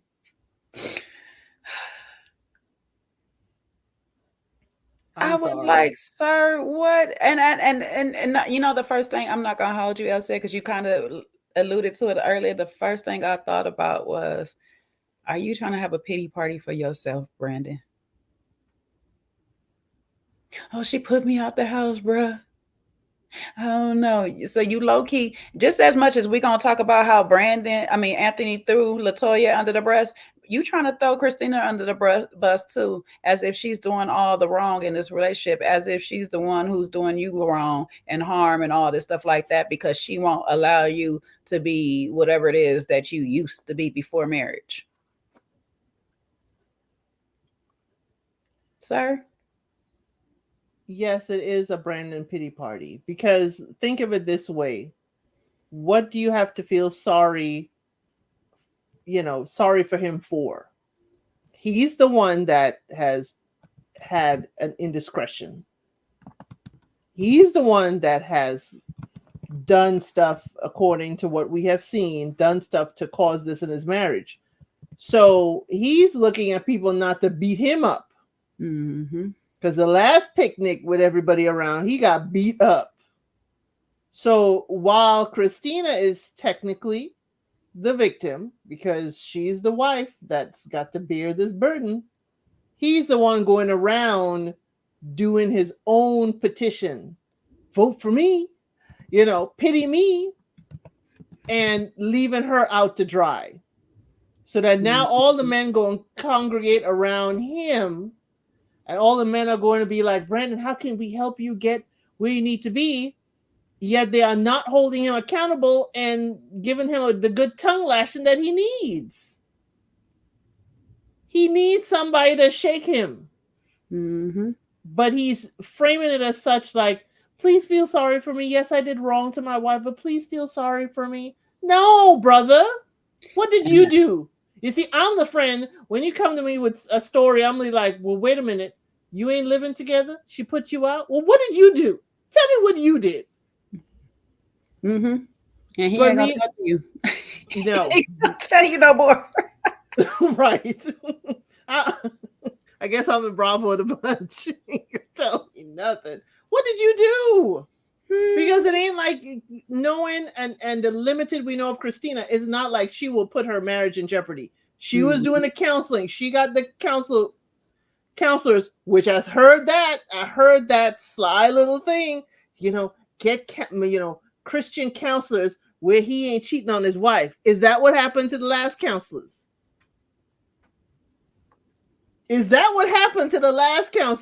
So here I am. I didn't finish it. I went back to the first season. What is their names? Let me look them up. Because that's what she said. I'm like, oh, is that what happened? Is that why you were okay with them counseling you because the wife would counsel you on how to reconcile after infidelity. I don't know. I'm just going off what Christina said. Listen, sometimes you do need that counseling when you're going through the infidelity, and then you need the counseling on how not to be there. So she's like, listen, we need a new counselor now for the next phase. Mm. Because you counseling me on how to take him back after that phase, but let's counsel on how to stop him before we get to that phase. But it's screaming for Brandon. It's screaming that, as Mama said, she in her mode to survive and raise these kids as best she can, he was never held accountable and held his feet to the fire. It's like, I'm gonna do something real cute. I'm gonna do my tap dancing and get out of it. I'm gonna be cute and get out of it. Sorry, Brandon. And that's where I go back to Christina matches people's energy. See, that match of energy sometimes gets you in a lot of trouble. Sometimes you got to learn how to turn that off. It can help you survive through battles and fights and all this stuff like that, especially if you're equally footed or a little bit advanced of that other person. You're going to lose if you're not. Okay, let's be honest. We're going to be on the other side of matching. I'm the type of person that matches energy, but I also have to learn that matching energy also gets you matched with people's energy or the side of the energy you really don't want. You're matched with your match in Brandon as far as not taking accountability for the parts that you have and things. You're matched with Brandon for the fact that you are going into a marriage for selfish reasons. Because I'm pretty sure when we hear Christina's real reason for getting married, unless she's listened to this review right now and not going to tell us the truth, it was for selfish reasons, probably to further that career. You're also matched with Brandon and the fact that y'all don't like to be all the way honest when you're actually asking for help. Now, she's a little bit better. She's a little bit better at him in that department, because he don't know how to be honest at all when it comes to it. And this is the second time. You wasn't honest with Russell, who you should have been more honest with. I'm not telling you to be honest with Brandon, because we know you shouldn't be even telling Brandon this much. You shouldn't be honest or open with Brandon right now, okay? He ain't earned that spot back in your life. However, you're still not really being honest in this moment either. So be careful when you're matching energies with people and which energy you're matching with them. Because this energy right here, Christina, that's what you got you this husband right here. A man who is ready to go petty toe-to-toe with you on BS instead of trying to be the lead in the house and show you what love and security is supposed to feel like. Because if you're matching energy, you're kind of like, when you're trying to save someone from drowning, you both end up drowning. Somebody got to be strong enough and somebody got to be calm enough for y'all to be, swim ashore. Mm-hmm. If you match an energy, then you two throwing your hands up, yelling for help, and y'all can't help each other. You can't match energy. You gotta, this may be the time you gotta shake him up. And maybe she's using this as a shaking him up, but she's still, as you said, rightly so, she's still matching his energy. Yeah. You both need to make a lot of change. Right. She is allowing the pity party. Because I'll be like, come on, wait a minute. What you doing moping for? You the one messed up. And here, when we have that confusion on what submissive wife means, it does not mean docile or dormant. It does not mean that. It doesn't mean that you blindly follow somebody's lead. Sometimes you have to take the lead and actually show them how you want to be led. There's good leaders out there that still don't know how to lead every single person that they're leading. Sometimes they have to be taught how to lead a particular thing. When you start dealing with children with special needs and you have to be that lead for them, you have to learn. You have to teach them in different manners. That means your leadership is going to have to change. Sometimes you need help learning how to change your leadership. As a parent, you need help learning how to change your leadership with every single child. He needs that change. Ma'am, you might have to step into that role and say, this is how I demand to be treated. So if I'm going to show you how I want you to love me. And if you still can't get it right after this, then I don't know what to do for you. In this time apart right now, Christina, you might have to take the lead on showing him how to run this household. You might actually, the sad part is the fact that you're not friends with Dr. Latoya, because y'all will help each other in the meet in the middle. because where she's overly leading, you need some of that. Where you are too submissive, she needs some of that. Y'all would be great friends to be together, to be honest with you. Y'all will be beneficial friends for one another's relationships going further. If Christina don't match the energy. That's the problem. She got to learn how to turn that off. Sometimes you got to learn how to just turn that off. Mirroring people's energy is fun when you're being petty. It's fun when you don't care and all this stuff like that. But when you start to care about things, you cannot match their energy. And I'm saying this from experience. You just cannot do it. It always comes to destruction. And people don't like looking in the mirror. Especially when they're not ready. And some people just they like vampires. They just don't see themselves in the mirror, no matter how much they look. I don't know why you acting like this. Now you got all their energy up in you, and you sitting steady trying to display it. They still don't see it. They like, I don't know why you acting like this to me. Like, so sometimes you just gotta show people you. You just gotta be you for people. That matching the energy, to be honest with you, that matching the energy is because you're hiding yourself from other people. True. And it also, how many people has she shown her true self? Because it's also telling me, artist, you can become whatever people wish to see. Mm-hmm. And that can be hard. And that tells me that you're still in survival mode. Because that's what I use mine for. It was a survival technique out here in the streets because the stuff that I was out here doing, Sometimes when you out here being petty, like I said, you can't be petty and sensitive at the same time.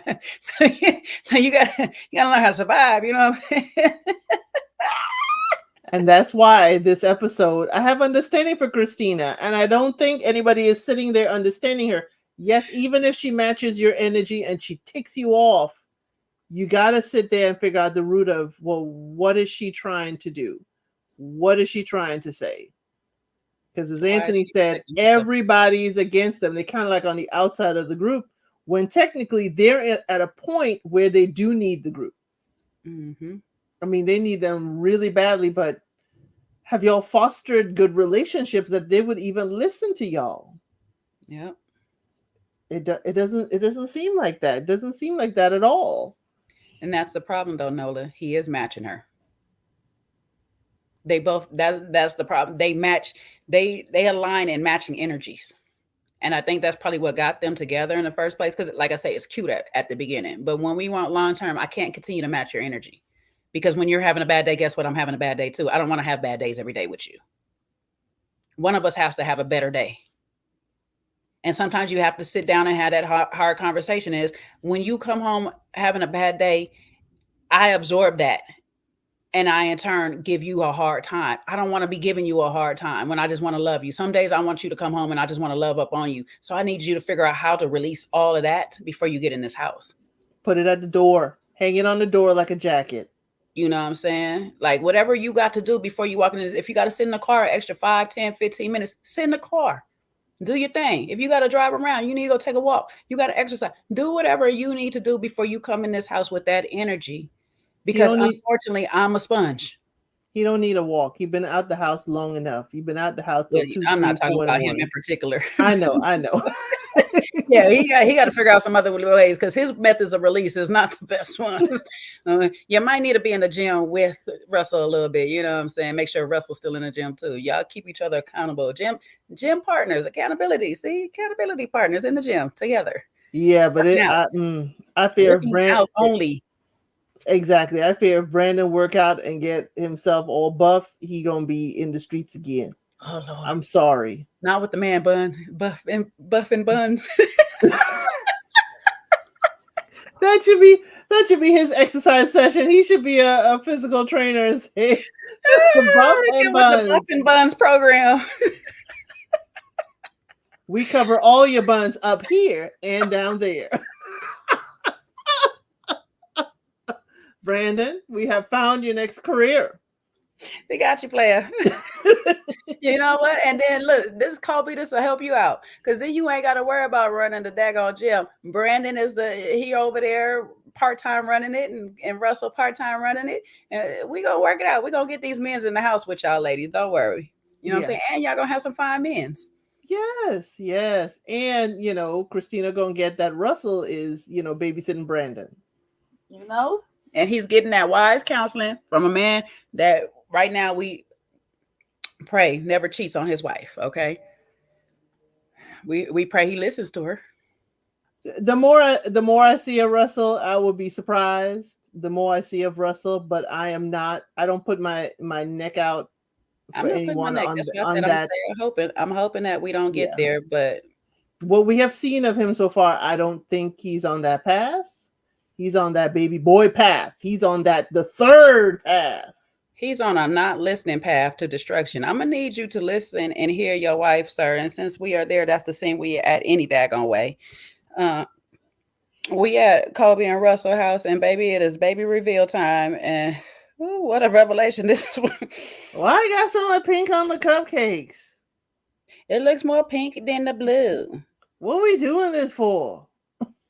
I don't want to do it. I really don't want to know because the last time I had got worked up when I found out it was a girl because I want to live by this stigma of they say, they say. Please stop listening to what they say because they are a daggone lie. They don't know what they're talking about. They is the people that had that experience, but not all people have that experience with the children. I said this last week.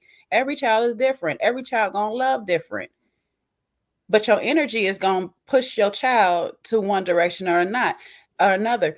And right now, Kobe, I'm speaking directly to Kobe, your energy is going to push your child away from you. Stop overthinking this whole process of boys love their mamas better and girls love it. It varies and it flips and flops as they grow older and all this stuff like that. Y'all gonna go through cycles. They're little humans. They got emotions too. It's gonna flop because the boy gonna love you all until he want to start tinkering under the hood of the car with his daddy. The girl gonna love her daddy till daddy say you cannot wear makeup or put on any nail color. It's gonna flip.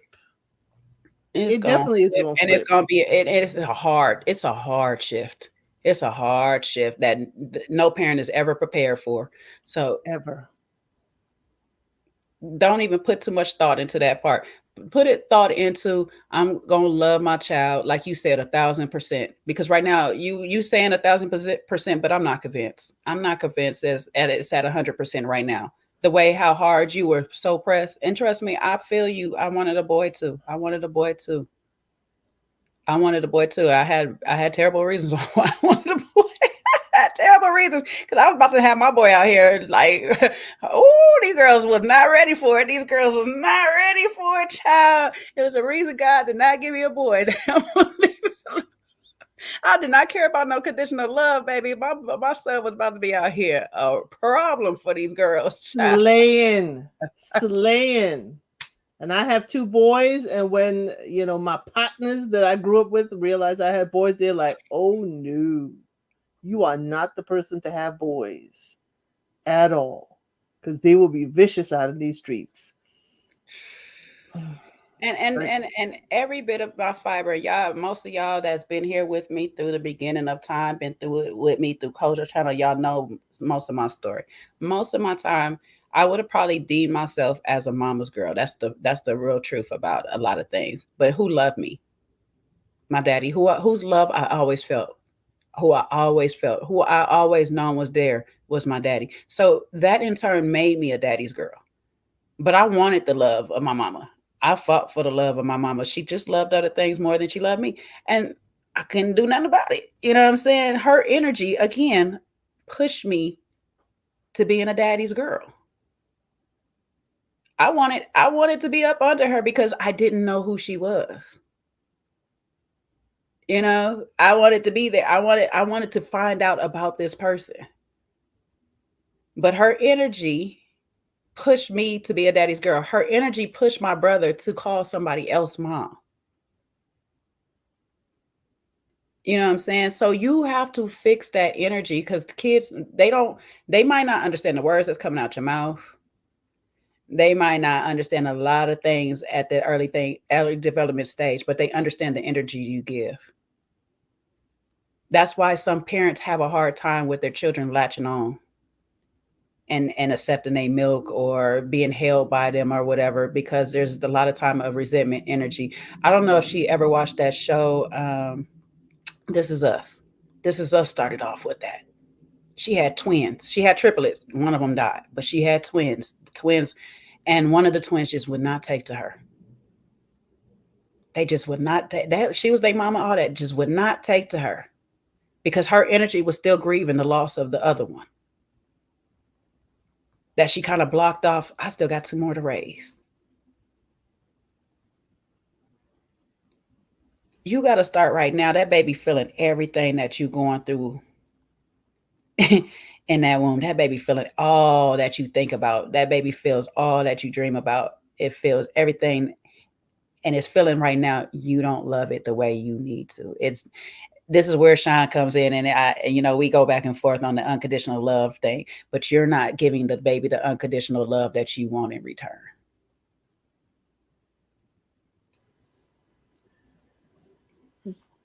Well, the grace I could give Colby is that a lot of us go through this, where we do have a hope for a particular girl or boy. A lot of people do. This is not any different. Mm-hmm. Well, one major difference. It's on national television for all of us to talk about. Mm-hmm. I understand where she's coming from. She has a preference. Understand, the pressures of having a boy. They both want a boy. They both want a boy for different reasons. But what I did hear from Russell is that if this, at first, he said, if this is it, if this is it, then I may not be able to create the third. Mm-hmm. Though he is angling for it, he's like 6 months later, we're going to try again, right? I almost punched that man through this daggone screen, child. It's like, dude, made me have to buy a new computer. She just told you that her body is going through major changes. She's feeling it differently than the first pregnancy. Please stop saying things like that. Like, we're going to do this again, right? Because we're going to try again. 6 months later, we're going to try again. Just get it out the way. Just get it out the way. What? If this was the case, y'all should have gone to IVF and increased your chances of having a boy or girl. I'm sorry. But even so, the baby can now hear you at this stage. The baby can hear what you are saying. So while, yes, Colby wants a healthy child, she's thinking about all these things ahead of time and things that have not happened, things that have not come to pass. This may be the girly girl that wants to be up under mama because daddy already got his favorite girl. Not really favorite girl, but daddy already got himself occupied with the eldest. And you can answer this question too, since you have two boys. Are they less time consuming than girls? Girl. What? When I heard that, I was like, boys are less time consuming? No. I'm sorry. They are not less time consuming. They are harder to potty train. I'm sorry to tell you that, Colby. They're harder to potty train. And guess what? They have spillage when they potty train, unlike girls. Okay? So you may want to reconsider the whole boy thing. You see the cutesy side with your friends. But boys, wait till puberty hit and they are eating everything out of your fridge and you're wondering, why am I going to the grocery store twice this week to fill it? Why am I still cooking? Wait a minute. Leftovers, what is that? Because guess what? By the time you wake up the next morning, everything is eaten out the fridge. Boys are not less time. Why am I doing more laundry? Well, wait a minute now. I cut that off at 10 years old. Or I should say, I cut that off of when you start wearing what I consider a grown man size, a small grown man can wear this, you got to do your own laundry. So at 10 years old, my eldest was doing his laundry. And at 8, the youngest one was doing his because he was like, he's doing his laundry. Can I? Sure. Yes. Do it. Here's what you do. Press this button. Well, she still got some more years to go before that. But still, like, I know. kids themselves are time consuming, and that's what Oh, Russell needs to understand. Russell needs to wait, understand that part. wait till you're changing that pamper, Kobe. Child, And if when you got to you get into all them crevices and all of that stuff, you can't. no, no, if you forget to put a wipe over him and he accidentally has the fountain shooting up at your face Not because you're leaning over him, yeah, Kobe, I know you ain't ready for that one. when he's shooting up and shooting out at the same time. Mm, And it's yeah. going in two different directions while you change it, because Mm, even with the girls, sometimes you got to get that little air in there, like feel yes. that breeze so you can go ahead and hit that last pee. But Yes. if you don't fold the diaper the right way, because you don't put him back the right way, and now Mm. he's leaking out the top, Oh no, he it's wondering why coming. he wet at his belly. He wonder why his belly all wet, but his diaper is not. No, you mean under your chin and his belly because you're leaning over the child. It's gonna hit No, I'm you. talking about after you don't put the diaper on, but you didn't put him back right, or the diaper. Oh, Put the diaper the right way. And this is a learning experience because I got a nephew now, so I'm going through it like. I do have a cheat code for potty training. No, please, you send it when you can, because we getting there. We getting there soon, because he's running. He don't want to. Go He don't want to be go white. buy inexpensive like Cheerios or something like that, and I would have a little container over the bathroom, and then you throw about 3 of them into the toilet, and then make it a game. Shoot the battleship down, Okay, and we're because they gonna. have something to point at, it's Mhm. gonna land in. Okay, we're gonna try that. We're gonna see how that goes or whatnot. Because baby, I'm like you kids. It really does not matter the sex of the kid. It really does not matter. They are time consuming little Wait a minute. beings. She also said like the hair, boys and their hair. Come That's on not. now.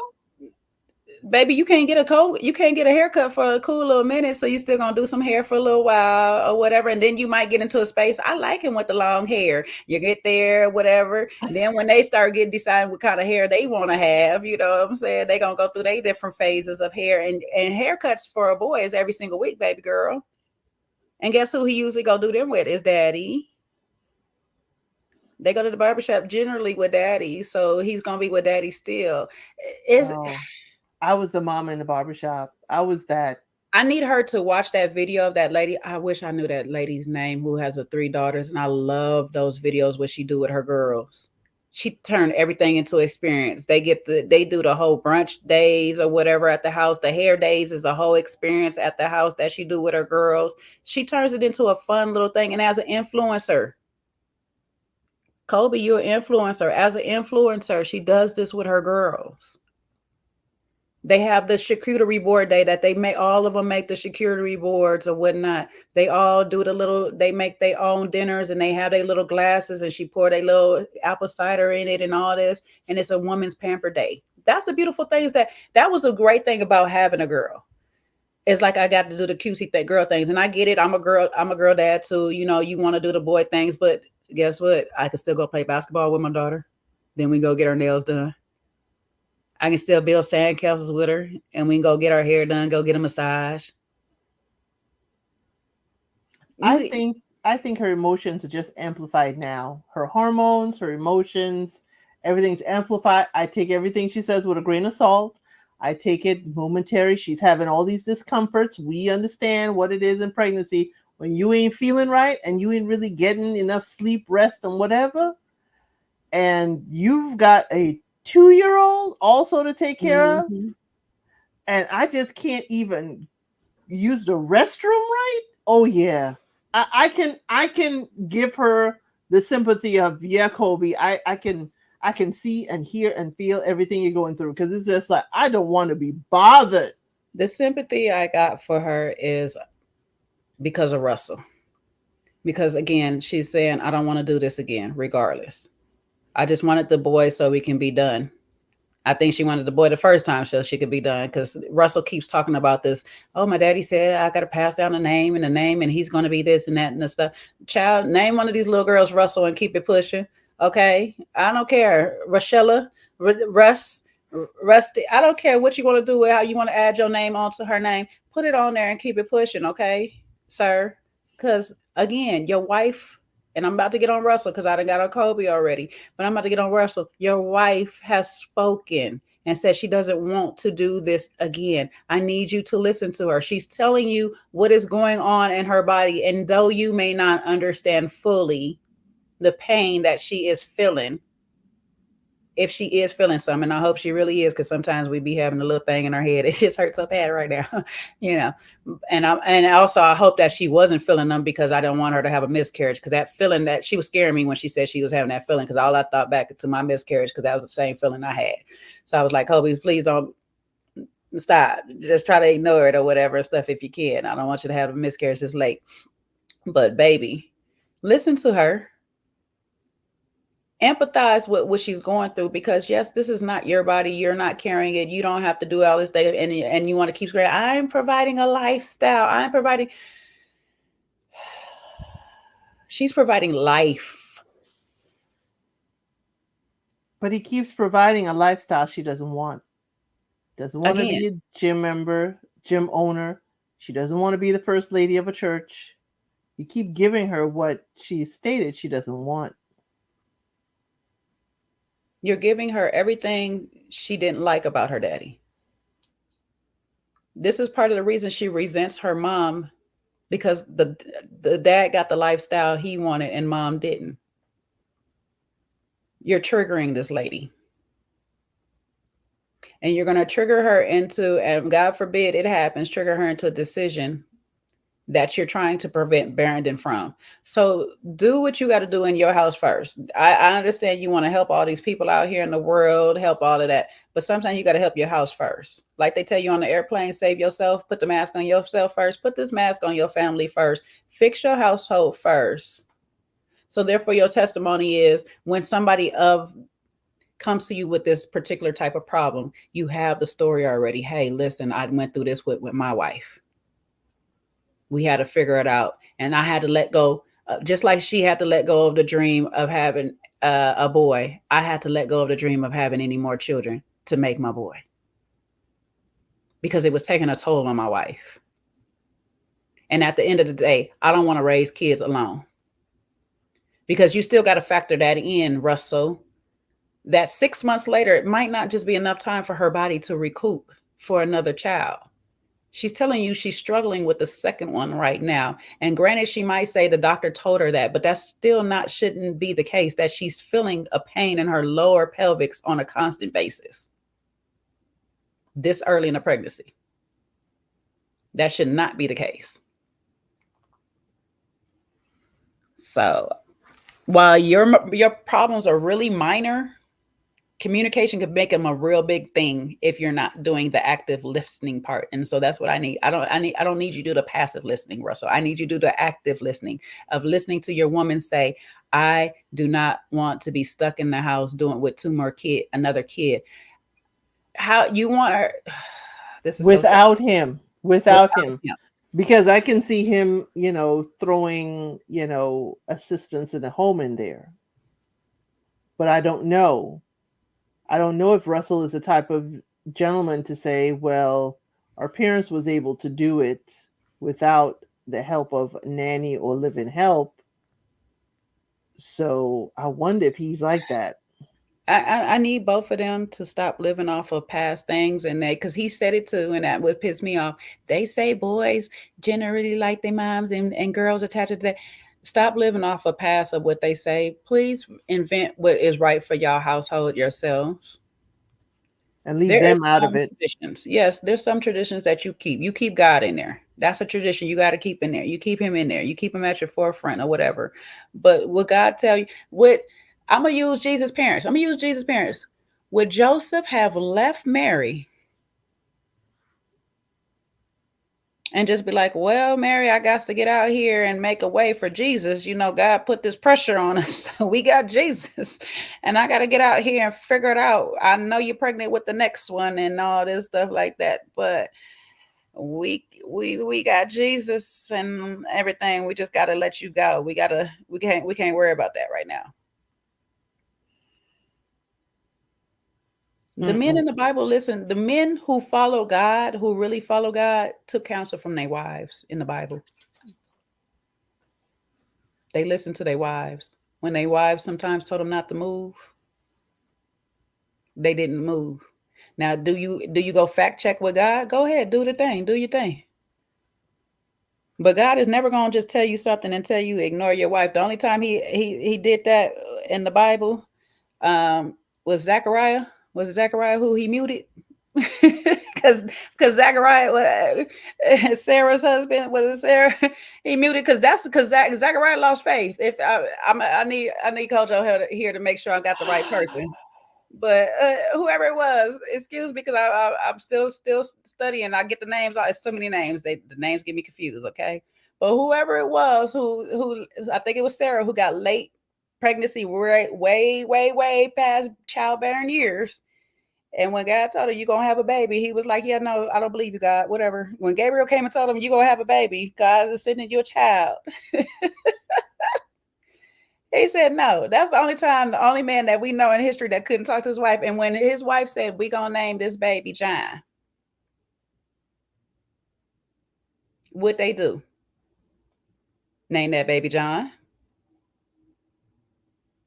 Thank you. It was Isaac. Yes, he muted Isaac. Okay, Isaac cannot speak anymore until he listened to his wife. That should be a lesson for you. He could not speak anymore until he took directions from his wife, because the wife still was taking direction from God. The wife, God sent the angel to her, and she said, "I'm gonna have a baby." Okay. I know I'm well beyond childbearing age, but God said it. Okay. He said, "I'm gonna name the baby something else." She said, No. We're gonna name the baby. This is what we're gonna name the baby. We're gonna name the baby John. He looked at everybody else, whatever she said, we naming the baby John. That's what we're gonna name the baby. Guess who got their voice back in that moment? Isaac was a son. Okay, y'all keep me correct on the names, baby, because you know I told you I'll be all over the place. But I thought she gave birth to John the Baptist. I thought it was his cousin. It was Jesus' cousin she gave birth to, because it was Mary's cousin. Sarah was Mary's cousin. So wasn't it John that she gave birth to? Okay, we're going to figure it out. We're going to get it together. Y'all get me right in the comments. You know what I'm saying? Y'all get me right. Which I know who we talking about. I'll ask my Bible study. We'll get back to it, because I know. I just went over it. My memory bad. Oh, you think about Abraham. Okay, yeah.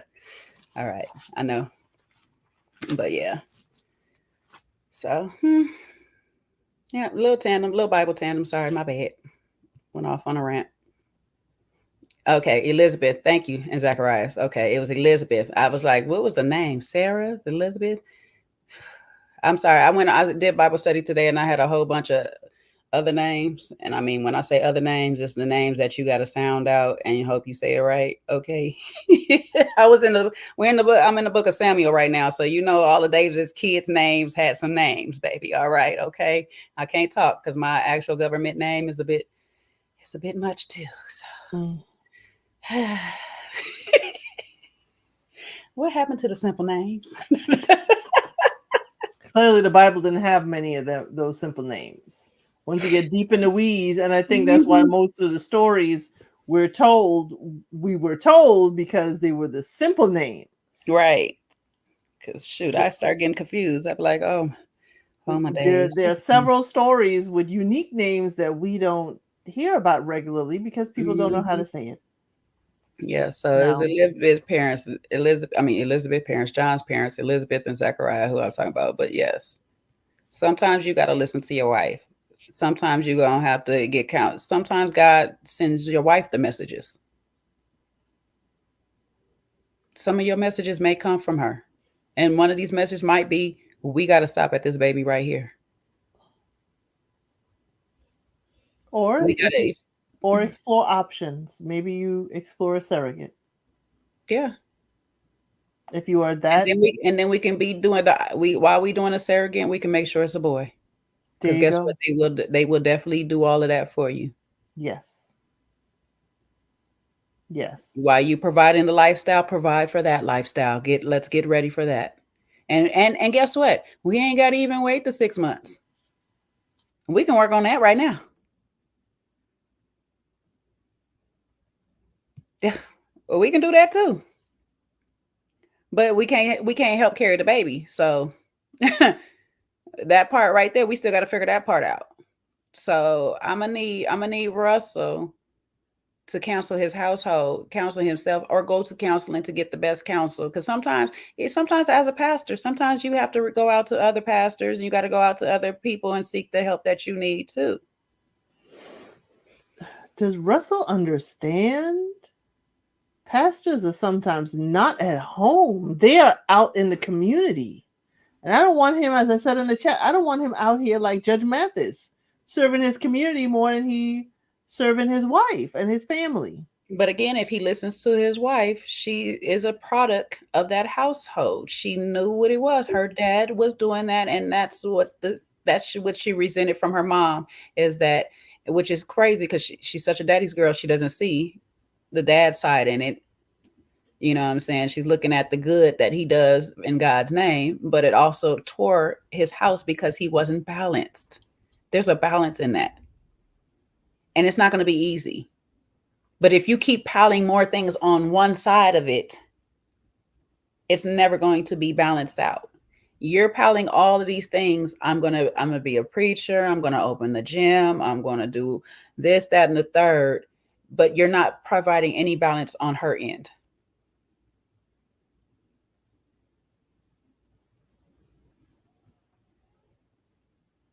I'm just making a lifestyle for you so you could be at home. Is that what she wanted to do? Is that what she said she wanted to do? She just wants to be a stay-at-home mom. Is that ever her dream? Because if that's her dream, that's one thing. She wants her business. She wants to be an influencer. She wanted a business of some kind. So at some point, you're going to need help, or you're going to need to stop and help. And here's a middle ground.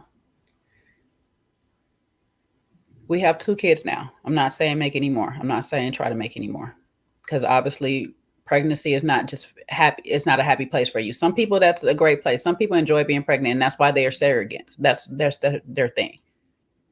It works out for them. Some of us be miserable. Some of us be miserable the whole pregnancy. Some of us can get through 3 months of inconvenience, and then after that, the pregnancy be smooth. Everybody has a different reaction to it. I don't think she has very good reaction to it. Let's stop on trying to make her pregnant. Compromise is, we're going to change you from this particular type of influencer to now a mommy influencer. There's a lot of people out there with kids that want to be in the position. And guess what?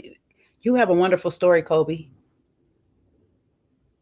I didn't want to keep having babies, but here I am. And let's figure out how we get through this together, as for mommies that didn't want to be in this position either, or whatever, and stuff like that. How we can be still the best parents that we need to be for our children. How I changed my mindset through my pregnancy, and look how wonderful things are turning out. How my little girls are now little influencers thanks to mommy.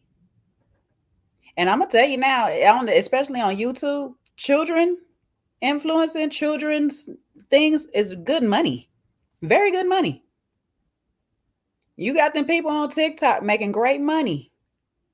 And you might not want to have your children all the way out there, but when you make parenting, influencing things that you don't necessarily have to expose your children or show your children and all this stuff, like parenting advice, tips, advice, what you learned by being a parent of 2 now, 2 girls. People like that stuff. You might just have to change your style. You can even do still with clothing and fashion. Now we're mommy-daughter fashions. You get with companies and brands that do both mother and child clothing lines. You can still be an influencer.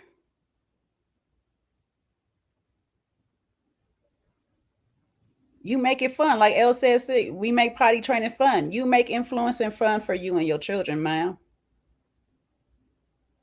Having a little boy wasn't going to change that goal. you was gonna have to be an influencer either way it is. Now you influencer just two girls, two beautiful girls. You got to just learn how to make it fun for them girls.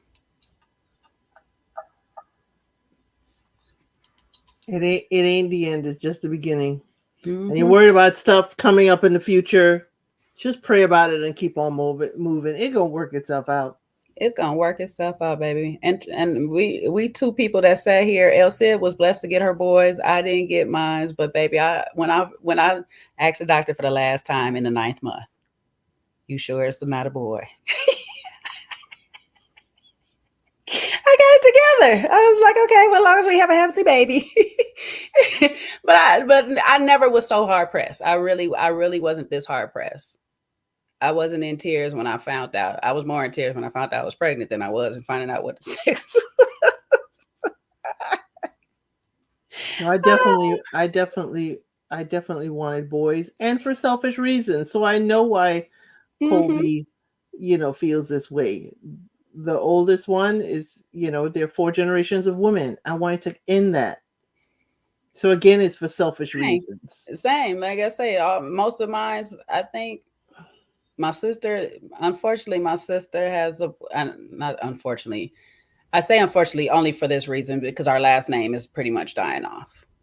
Mm-hmm. Because we don't have enough boys that actually carry our last name. And us being girls, we get married into it. So the child generally takes the man's last name.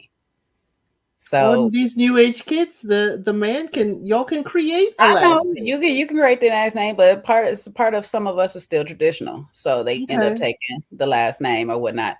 My daughter has a hyphenated name. So part of the reason is because me and her dad was not married, and LA law, when I had her, you cannot he wasn't present because he was off during basketball season and stuff like that. He wasn't present, and I had her a little bit early. So he would have had to sign the paperwork for her name. They won't let you just put the name on there no more. So she got a hyphenated name. At this point, she uses which name she wants or whatnot. Love it. The most of the boys that are in the family, like my cousin that had the most boys, unfortunately, he has his father's last name. So he's still not. He's not our last name because his aunt carries our last name. It's only 3 men, that my dad and my 2 uncles.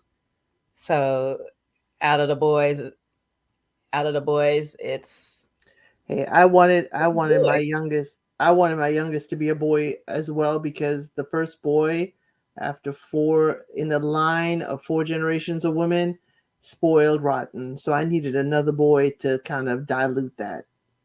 And I didn't want a little girl because I am from my mother and grandmother are pageant girls. I'm not a pageant girl. I didn't want a girl because I was like, I know I'm gonna end up with my mama.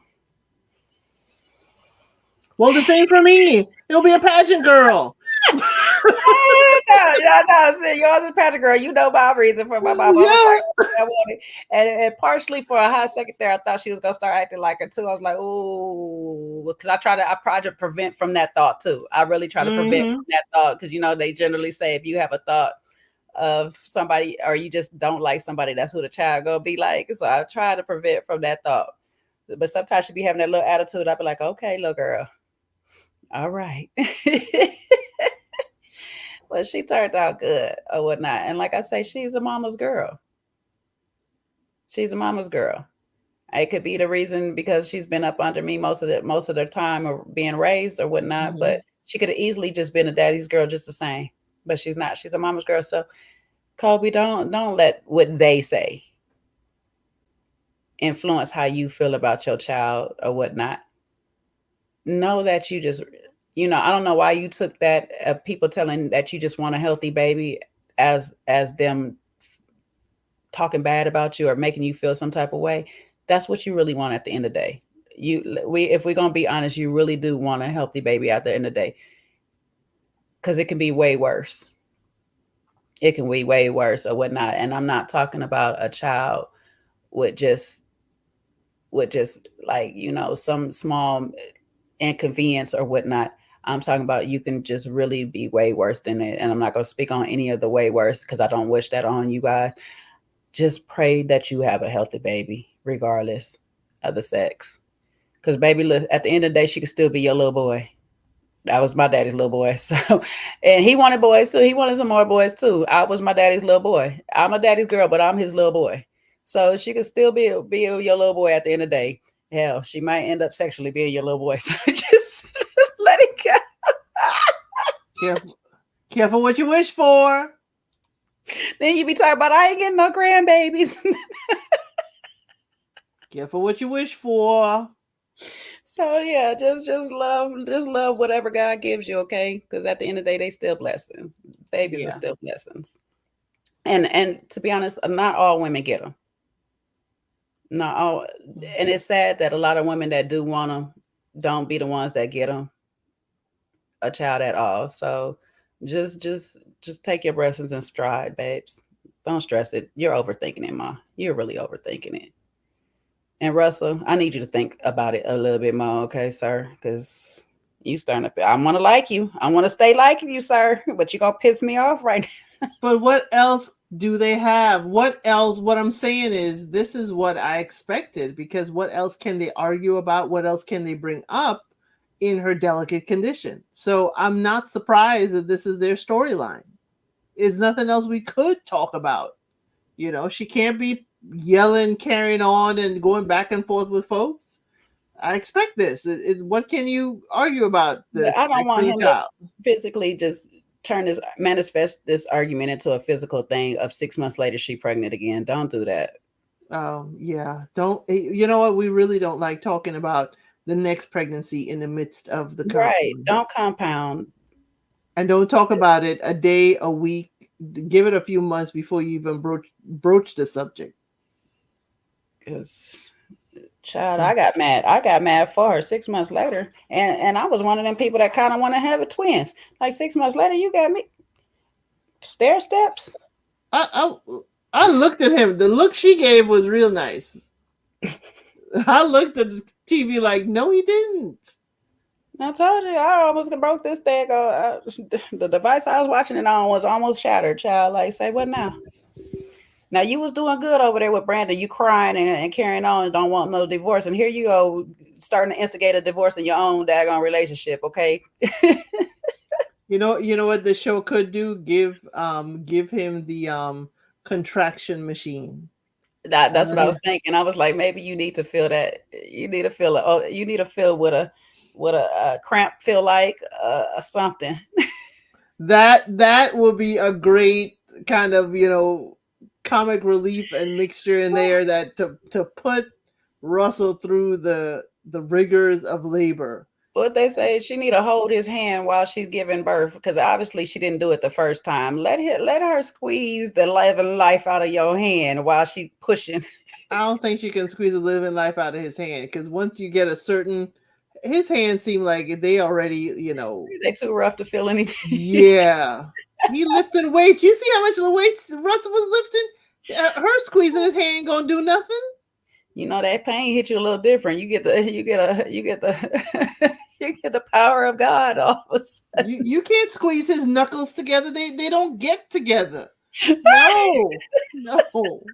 No. He need that little labor machine, that little TENS unit on his abdomen, and crank it up and keep it there for a few hours. He gotta get something. Anywho, we gonna continue to pray for these two, because we're gonna get through this pregnancy first, and then we'll deal with the rest later. Okay, we need to get through this pregnancy first. We're not gonna keep having this conversation, Russell, about no more babies. We still making this one. Okay, calm down. Okay, this is the problem we have. You keep making plans without her that include her. We can't keep doing that. Okay. The gym was one thing, but baby making is a whole nother. Sir, please stop. Please stop. Anyways, we're going to finish this. No, we're not finishing off with these two. We skipped. That's what we did. We did skip. Okay. But we're going to finish it off with the last but not least couple. Latoya and Anthony, child. The good doctor and Dr. Petty. The micromanager. and the wannabe petty king. He trying to come from my peach, y'all. He trying to come from a peach. I ain't got Tell time to cook. Anthony to leave me and my pettiness alone. He can't handle this responsibility. I ain't got time to cook dinner, but I cooked up some gossip. You ain't Woo! ready for this. Listen, ignore the healthy meals, okay? Because what I got to tell you is more important, okay? Somebody else is going through some things, so I can't cook for the kids. I can't cook. When I look, Brandon and Christina are going through things. How I look as a friend cooking for my kids while them two is going through something. How would I look? Come on now. I'm just saying. That's what he wants us to believe, okay? I don't understand Anthony, but I also feel like Dr. Latoya, ma'am, you come in on 10 after. I'm glad Anthony is a little dense and he don't pay attention to you on 10. But you are setting the women that want to be proactive in the workforce back with this type of energy, because it's that energy that they be talking about. And I be like, who has this energy? I don't never see women with this energy when they come home from work. Ma'am, you got every bit of that energy that them red pill manosphere men be talking about when a woman get into a working space and all this stuff where she don't know how to turn it off when she get home. And I'm gonna say it like this. If you want to run the household, then maybe you might need to stay home and run the household and let him go do whatever it is that he wants to do outside the home. But if you tired of managing at work and coming home to manage at home, you guess what? Just stop managing at home, because you don't get paid to do that one. That one's for free. That one's for love and likes at the children. You ain't got to do that. Is it me or was that couch in their room kind of small? Maybe they just outgrown it. Maybe they were smaller people. Because I was watching, I was like, what are you doing? Why is that couch so small? I was distracted by that when he started talking. And then I realized he's like, why are you focused on the food?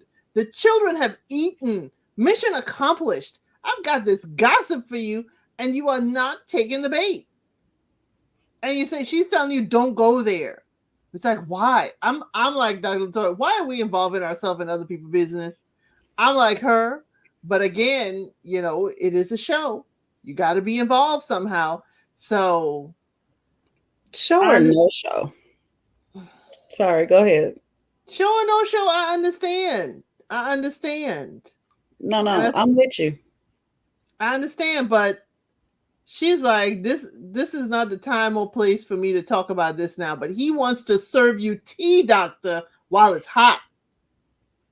And, it's kind of like, I don't want to sun him or whatever, but that's what he's acting like. The kid, they're like, ooh, wait till I tell you what I did today.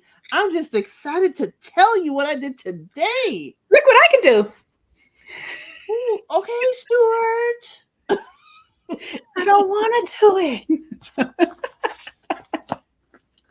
That's how Anthony's acting. And I'm like, could she take her shoes? She took her shoes off. Could she just lay down? Could she have a moment? It's like telling him, like, okay, you've had the kids, yeah, but it wasn't nutritious.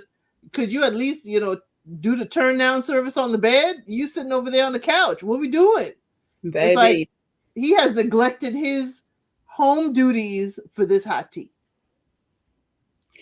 They love to talk about how we like to gossip, but when they got something to tell, when men got something to tell, baby, they don't care who you are. I got to tell you this tea. You got to hear it now. I can't sit on this right now. Baby, did you hear about such and such and such and such and such and such? You know how they like to watch our shows and then they don't like to watch our shows and then get into our shows and then want to tell you about the show? That's how this tea was coming out for Anthony, okay? But before we get all the way down into Anthony, I need Dr. Latoya, sweetheart, baby. You know what? Uber Eats, DoorDash, Instacart. If you don't like the way he's providing for the house at home, you can do those. You can manage those. You can send some food to the house. I'm sure it's still coming off of your tab, no matter how he pays for it. How it's, so it's still coming off your card.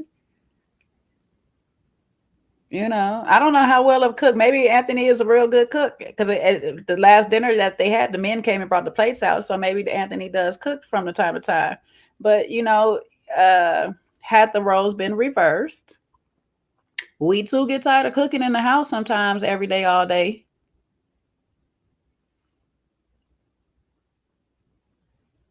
We too get tired of just doing house things. This is what the women's talk about. You know what I'm saying? You made sure that you wasn't one of them women's, but this is what the women's do be talking about, that it's hard at work, at home, because it's a full-time job that you don't get paid for nor get a break from. And it's not just 8 hours that you get to clock off and go home and do some stuff. There's always things to do at the house. There's always something to do at the house. So, ma'am, just like we complain about the men's not coming home and helping us with some stuff, you came right up here, took your shoes off and got it in the bed with your work clothes on.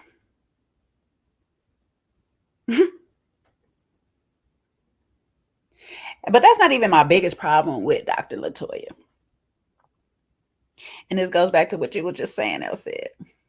She kept screaming, for what? For what? What you need to be? Stay out of their business. We don't need to be in the middle of their business. They told us last season we was all in their business. Guess what? We know we're going to do this season. We're going to be in their business. And as soon as he said, Christina and Brandon got some stuff going on, she said, well, I don't want you like giving them advice or anything like that, but you can like find out. You can have a conversation with her. You can talk to her a little bit, but don't be like all up in it. No, stick by that for what? I don't care what's going on in their relationship. I'd stay your butt over here in this house, sir. Let their relationship work itself out over there. And then my other part two to this is, had this been Kimberly, and he said, had he said, because remember, this is still deal with Kimberly. Had he said, I'm going to go talk to Kimberly and see what was going on, would you have had that same energy for him? Would you been screaming for what? Why do you need to go talk to Kimberly?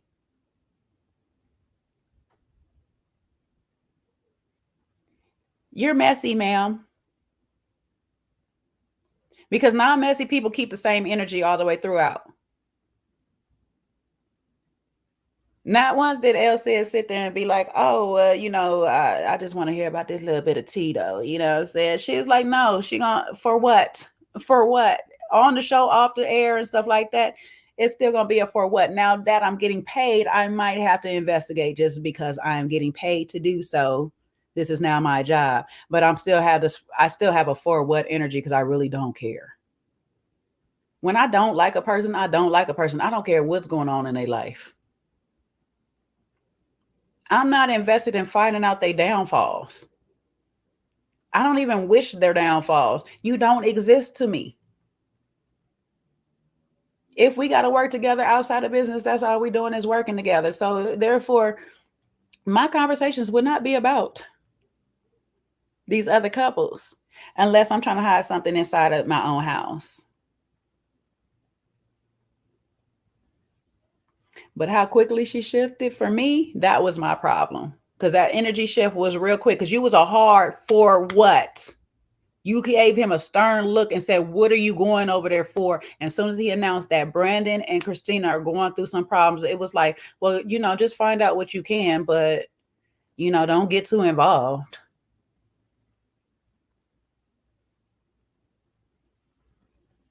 I don't like it. I don't like it either. I like her staying out of it, but the shift, as I said in the chat, it gives, I'm going there to chaperone you. I'm going to go and make sure you don't go too far. But Anthony don't like no leash. He don't like you yanking on that leash. It's like, let me go do what I got to do and you stay out of it, but I'm going to bring the tea back to you. And she's like, I'm going to go too, and we're going to do this. And now you're about to make it worse because he wasn't even supposed to mention nothing to you in the first place. The fact that Anthony, the fact that you're going to go, you don't need to go over there and find out anything about Kim and Christina from Christina. Your direct correction is Kim. You've been having a problem with Christina because Christina called out your wife for being up in her and Kobe's business. You've been having a problem. You've been making a mess with Brandon. Now all of a sudden, you best friends. You want to find out what's going on in a relationship. I need to make it work. I need to make sure that everything's okay. No, sir. You don't have no care. You didn't even invite this man to the man's movement. So you don't have no good interest in anything that he has going on over there. So let's take your wife's advice and mind your business. Mind the business that pays y'all. Well, the show is the business that pays them, so mind your business. Okay. But we're gonna go back because at the end of the day, this is all Brandon's fault. Had Brandon not told you nothing, y'all would have no business to be trying to be up in other people's business. Brandon opened this door. So whatever happens here from here, I can't really blame too much on Anthony and stuff because Anthony is doing what is predictable of Anthony. We've seen it already. And Dr. Latoya, you was giving good advice and then you went off the rail. You know what I'm saying? So it's predictable of you too. All this is going to fall back on Brandon's shoulders. Because he's handing out invitations to his pity party.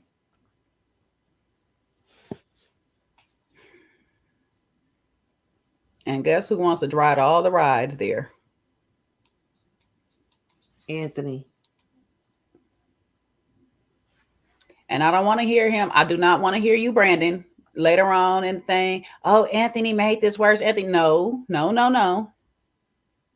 You're going to take accountability on this one. You invited Anthony to participate in the mess. Whatever your reason was for it, I have no clue, but you invited this. So when he does participate in the mess and it blows up in your face, I just need you to take accountability. I don't want to hear nothing else. I don't want to know excuses, nothing like that. I should have never told that man, my fault. That's on me. That's on me. Yep, that's all we want to hear. Because Anthony wouldn't know anything if you didn't open your mouth. You know, Anthony Petty, you got to know. You know from last season. Come on. Based on what happened last season, why would Anthony be a confidant? It would have been everybody but Anthony. And you just walked in to realize he froze you out of that man's movement meeting? I daggone sure wasn't going to tell you. Yes. That's why I'm thinking this whole divorce thing is performative. I know I say anything that happens from this point with this particular sector of this show with Anthony, you're not gonna make me hate him any less. You're not gonna make me hate him anymore. The needle is not gonna move for Anthony at this point because you did that, Brandon. But now Anthony could do a whole bunch of other things that's outside of this that may shift me one way or the other or whatever, stuff like that. But when it comes to this particular thing for me, I'm not gonna sit here all day long on what Anthony did because Anthony did what Anthony does. Run tell that. Anthony need busy work. He need busy work. Mm-hmm. And the men's movement ain't moving fast enough. It ain't enough movement to keep him out of business. Because that's what the thing. When you got too much out of time, then you in everybody else's business. When you got business of your own, you ain't got time to be in business, other people's business. Thank you.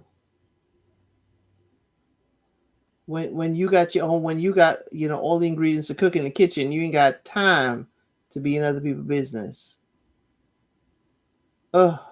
So at the end of the day, that's what I said about Anthony for now or whatever. As far as this matter is concerned, I know Anthony going to do some more stuff later on that's going to make me really speak on him. But I'm not going to start and I'm putting my word out now. I'm not going to put too much blame on Anthony causing a rift in between Christina and Brandon's thing because that's what Brandon did. Brandon chose to tell Anthony out of all people, out of all people this business, and y'all not in a good space. Y'all not even close to a good space. I heard no real accountability. He might have heard a little bit of accountability, and I know we didn't get the full conversation, but I didn't hear enough for me to sit there and just divulge a bunch of information this personal. We to take baby steps. I would have been just feeding you just information to see if you changed or you even remorseful for any of the things that you did. I'd have gave you a little bit, but I never gave you. I'd have never came out and just me and my wife not together and all this stuff like that. It wouldn't have even started with me and my wife. Nothing. It would have been business stuff. Let me see how you work on a business level. See if we can even work on a friendship there. You already know that the showcase. He iced you out. Mm-hmm. That's what I'm saying. We working on a friendship. We working on a business level.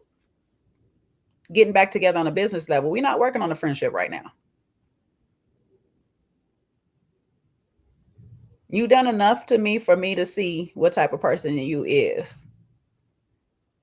But this is coming from a man who decided he wanted to marry somebody for the draw. So what more can I expect of him either? He ain't got good discernment in the first either. So I don't know. Oh, child, we're gonna see. I hope this find some good resolve at the end of the day. Mm-hmm. We can communicate it out or whatnot, but it's not looking too good for the home team. I'm gonna say that much. It's looking like Brandon's going around to make sure everybody comes to his pity party rather than the support party for Christina. Mm-hmm. Which we haven't seen their kids this season, which would be that's an excellent thing. If you're going to run with the storyline, we don't need the kids in it. Yep. And that's a funny thing too. Not the kids thing, but I was just thinking as you were speaking, how much Christina and Brandon is aligned. Christina did the same thing with Kobe. Kobe is just a more person. Kobe is more of that. I really don't care. She didn't even care to ask what is going on. She didn't even care to deep dive into it and stuff like that, because she's just like, take your pity party on somewhere else, please. I got my own pity party going on in my own. I got my own stuff in my own house. Kobe got some business. That's the difference between Kobe and Anthony. Kobe got some business that I gotta work on some of my own stuff. I ain't got time to be trying to work on your stuff with you. And manage now 2 kids, and she got stuff going on. As Russell says, she gotta find a room that the baby gonna be in. She gotta tell him what her push present gonna be. Kobe got stuff going on. Got a lot of planning. And it seemed like Anthony need a whole bunch of stuff going on. Dr. L, maybe he need another baby. I don't know. You got to figure out how to knock him up. Give him something to do. But these 2 peas in the pod, it's like, look what y'all do. Y'all run to your enemy. And I don't know if this is the show producing this or y'all producing this or somebody just telling y'all this is what you need to do. But sometimes for the sanctity of your household, you got to say no. If you really want to fix some things, sometimes you got to say no. You cannot just be running to any and everybody to fix your things, because some people just don't care, and some people want the destruction of your home. I don't tell everybody my business. I go to specific people for specific things. That's why I said I'm not too mad at Russell, because Russell seems to be a man of his word when it comes to marriage and all this stuff like that. So that might be a good place to start. Where a man, and I'm gonna say this, a man that has women that's lusting after him, that's a good place to start, because Russell cannot tell me that there ain't no women out here lusting after him or whatever and stuff like that, and he has to fight off temptation on a regular. So that's a good place on how do I fight temptation out here in these streets, brother? How do you do it? And that's a well conversation to have. What is Anthony fighting off? Besides Dr. Latoya telling him how to feed the kids? And I ain't saying that ain't no women that ain't checking for Anthony, because I'm pretty sure there still are some. But what is he really fighting off? What benefits can Anthony bring to your marriage?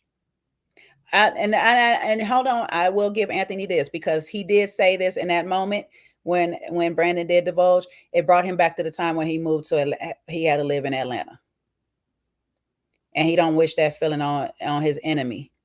But that didn't stop him from running and telling that at all. So there's parts of Anthony that can be used in time, but it was not. Now was not the time. Anthony needs to be involved in like urban planning or whatever for Detroit, rebuilding Detroit, something more. He needs to be involved, but he gives a takeover personality that he wants to take over and run it. So he needs to find something to occupy his time. Child, we don't know if him or we don't know if Anthony or Brandon have a real job. They just keep saying the Star Factor in the showcase. I don't know. We don't know neither one of them. We don't know what neither one of them do. Russell seems to be the only one trying not to live off of his wife at this point right now. We don't know what none of them do. I don't know. Somehow. And Bravo and his wife have the restaurant. Yeah. And motivational speaker Kimberly's husband. So yeah, we don't know what we're not sure what them two them besides bigger with each other. Right. Well, we know he got to but we know Brandon got to be bringing in some kind of money because he got to support his family, because unless the influencing is what's carrying them through Christina. Yeah. We all know. So he could go out and tinker with his hobby.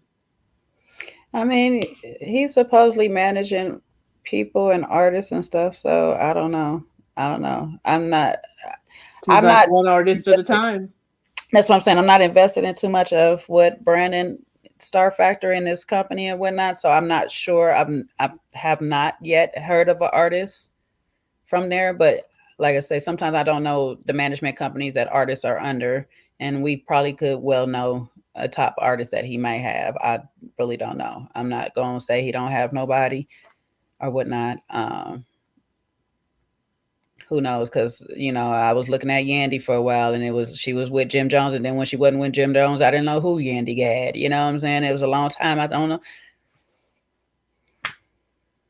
Phaedra was a top attorney. We know she worked with Bobby Brown one time. After that, I don't know who Phaedra worked with. So he might have somebody who is out here making him some coins that we just don't know. Royalty checks come in. Mm-hmm. So. Yeah, we ain't counting their pockets, but we certainly counting their activity. It don't seem like they actively out there, hustling or just active. It's like what I'm thinking about with Anthony. Do the kids not have a sport or something you could organize and manage? I mean, ooh. Because now we got soccer days, basketball days, swim practice, band practice, all these practices. Like, how old are the kids? They not old enough for all this yet, or what we doing? Right. We know the kids. I watched they care. I know how busy they was trying to manage them kids with 3 men. It took 3 men to raise a baby. It was 3 men and a baby. Like, child, this ain't easy work. And doesn't Anthony and Dr. Latoya have 3 kids? Mm-hmm. So there's enough to do. Even if you're not cooking, there's enough to do. What about homework? Ain't we doing homework? I'm saying it's a lot. The housework does not stop. This is why women that be domestically at home that don't really want to be that be complaining, because it's a lot. I mean, when you come off of work, you still got things to do. Every day we used to come off of work, and don't have a fur baby in the house, child. You want to talk about keep you busy. There's hair to clean up and all this. So, kids they got the same thing. You gotta micromanage them. Clean your room. Clean this. Brush your teeth. Take a bath. Do your homework. Change your clothes. Get your clothes out for school tomorrow. Wake you up. It's a lot. That's why I understand. That's why we can understand Kobe's pain on like, hey, brother, there's a lot. I got to get up before everybody in this house get up. Right. To get them up. And out. Or occupied. And then when they leave, I can't go to sleep. And then she about to have another one that she could only sleep when that go to sleep. And you got to hope they go to sleep when everybody else is gone and out the house. Yeah. Nola, you going to put that man in Atlanta no matter what he do. Let him he finally made it back home to his family. Let him be with his family, girl. His wife said, "For what? Atlanta, for what?" Right. And remember, she got boys. They got boys. He got boys that was going through some stuff racially and stuff like that. You got to deal with that, sir. Why we not? This what the men's movement is supposed to be doing right now is helping your young men. So you need to be getting active in the school. You need to be up there at the school seeing what's going on with these other kids who was bullying your son and all this stuff like that. Let's not forget this was some of the troubles that you had while you were in Atlanta and why she wanted you to come back. So Anthony, we got to get in this business. We got to get in this man movement business and get it incorporated into the school. You don't just go to the school and pick out some men and just say, hey, come over here. We got to get these men in the school. They did it down in Louisiana where all the dads came up to the school and made sure that stuff was going on right at the school, that these kids wasn't in here bullying and abusing and doing all this stuff like carrying guns and all this stuff like that. That same movement can be done with you, Anthony. You got these men together to walk around the streets with no paperwork and stuff. Take them to the school. Make sure they up in the classroom with the kids, helping them with their homework and exercise and learning and stuff. Get to know these teachers. Yeah, he need do busy some of that work. PTA stuff. He need busy work. Mm-hmm. Yeah, if you go up in the school and say use me, they will. So yeah. But yeah, Anthony was driving that bus. We heard it coming. No stop. He drove that bus like Freddy Cougar. Nightmare Dale Street. Dr. Latoya said, for what? For what? That nigga, he threw her under the bus so cold. He was like, I wasn't even with that. I mean, it was like, you know, your wife brought that lady. I didn't have nothing to do with that. It's not that the deadest giveaway that you knew your wife knew that lady. Like, I had nothing to do with that. So you know that your wife knew that lady. Meanwhile, your wife talking about, I didn't know they had a problem. Right.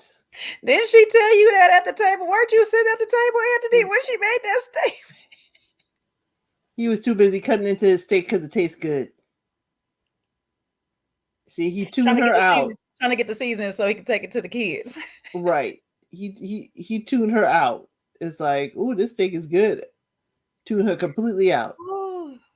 I'll make this for the kids one of these days. Right. So I already cooked this week for Kimberly and them for the dough binds. I don't need to cook again. Yeah, there was some leftovers. They can't eat that. We got a budget. I can buy food. Now, you are a doctor, man. We could afford it. Right. And you know, I invested in opulence. We can afford it. Hello. I'm supporting you. Right. It's like in my campaign support, I have to be a vigilant parent. That means in my vigilance, I have to be able to be nimble enough to do things for you at the beck and call. So I can't be cooking. I got to have somebody else do that. Matter of fact, can you get a nanny so they can pick up these kids so I could be in multi? I'm just saying. Friend, where have you been? We trying to be in this tea together, boo. Love you. I don't know. I cook for guests. I cook for guests, not our kids. But I'm just making fun. I'm just. I already cooked this week. Why do you need me to cook anymore? I made those steaks. We're done. Leftovers. The babies can eat the leftovers if there's any left. I bought them some cereal. They can do that. Yes. Cereal's got all the food groups in it. I even got the ones with the fruit in it. They're good. Breakfast nutrition, most important meal of the day. Let's go. Right. And you can have it at the end of the day. 2 important meals in one day. Bam. Why are you stressing me about food? The children are not hungry. I got this tea. Drink it. You know what I had to do to get this tea, and now you don't even want to pour it? Damn kids. She forgot about them kids quick as hell when she heard about the tea. She said, "What kids?" tell me. She was like, "Oh, I need to go supervise." She doesn't really tell me more. Oh no, we got to go get this tea, but I'm gonna be there to supervise. Right. So 2 of y'all not gonna be there to feed the kids now? We're gonna Oh, it's leave okay. him. Oh, it's okay. He ordered out that day, huh? No, we're gonna leave him at the grandparents. Grandparents will cook. That's all right. Hey, we can order out that day, baby. It's Yeah, okay. too funny. Anywho, this season is getting good, y'all. Only episode 2. We only on episode 2, baby. It's getting good. So, Carlos Kane, you got you one. I'm gonna need you to stay a little bit more active, up to date with it. You know what I'm saying? You talk about Bravo all day, but I'm gonna need you to act like Bravo, okay? And I'm gonna need Bravo to stop acting like you, because they getting a little behind on their stuff too. Now, anywho. Whew, I thank y'all for sitting with us through this 3 hours. We done stretched this. Sorry, we was clowning so much in the beginning. That's our fault. We had a hard kiki on this Android thing. We was on the Android thing for we was on the Android thing for a good minute. Okay, that's our bad. If you want to skip that part, that was about 30 minutes, 30 to 45 minutes. Y'all skip it, but if you skip it, you might miss something. So I don't know. You might want to listen to it all. The Android revolution will not be televised. Hello. No.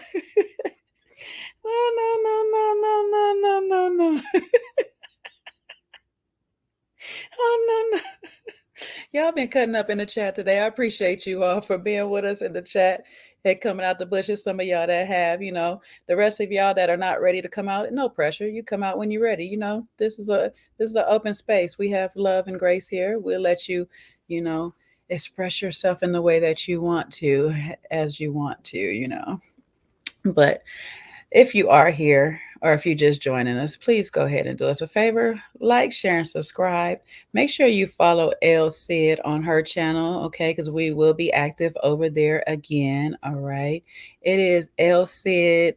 I'm going to forget these numbers. 932. El Cid 932. 932. Yes, these random numbers of hers. But El Cid 932 on YouTube. 932nd of her name. Mm-hmm. Okay. Please follow her on YouTube and follow us on Instagram as well. You see hers, L_Cid_speaks, and mine's is another round _JS. You follow us there. And, leave your comments below if you haven't already joined us. Please let us know how you felt about anything we said in this episode. You made it through the end of this thing. Praise your heart. Bless you. You know what I'm saying? God will reward you. Trust me. Amen. And yeah, that's all. That's it. That's all. Again, if you have not already, please subscribe to her channel. Okay. Like I said, we're going to be doing things over there. We're going to have maths over there. We're going to be running back and forth with some Love is Blind and also some Ready to Love over there. And we just going to be shaking some things up. And so if you want like the cousins, and when we get together and have our kiki, just subscribe to both channels, because you don't ever know where we're going to be having our kikis at, okay? And sometimes it's at one cousin house, and the next time it's at another cousin house, all right? So you want to be invited to both houses, go ahead and do that, all right?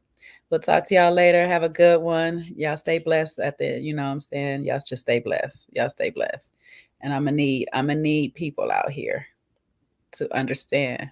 Sometimes there's people you talk to, and sometimes there's people you don't talk to. And the reasons you might not talk to them is because you're a hustler, baby, and they just don't understand, all right? I'm a hustler. You don't need to ask the hustler where she is getting her money. I'm a big hustler. I work hard for my money. Okay. I work very hard for my money. So you don't have the right to ask me where I get my money. The only person that can ask me now and I'll answer is sister. Because sister is a hustler. She works for her money too. So we need to create ideas together. We need to exchange mindset, business mindsets together. Not you. Because if I tell you now I'm wasting my time, you just want to monitor my money. How my money come and go. So Okay. don't disturb me again.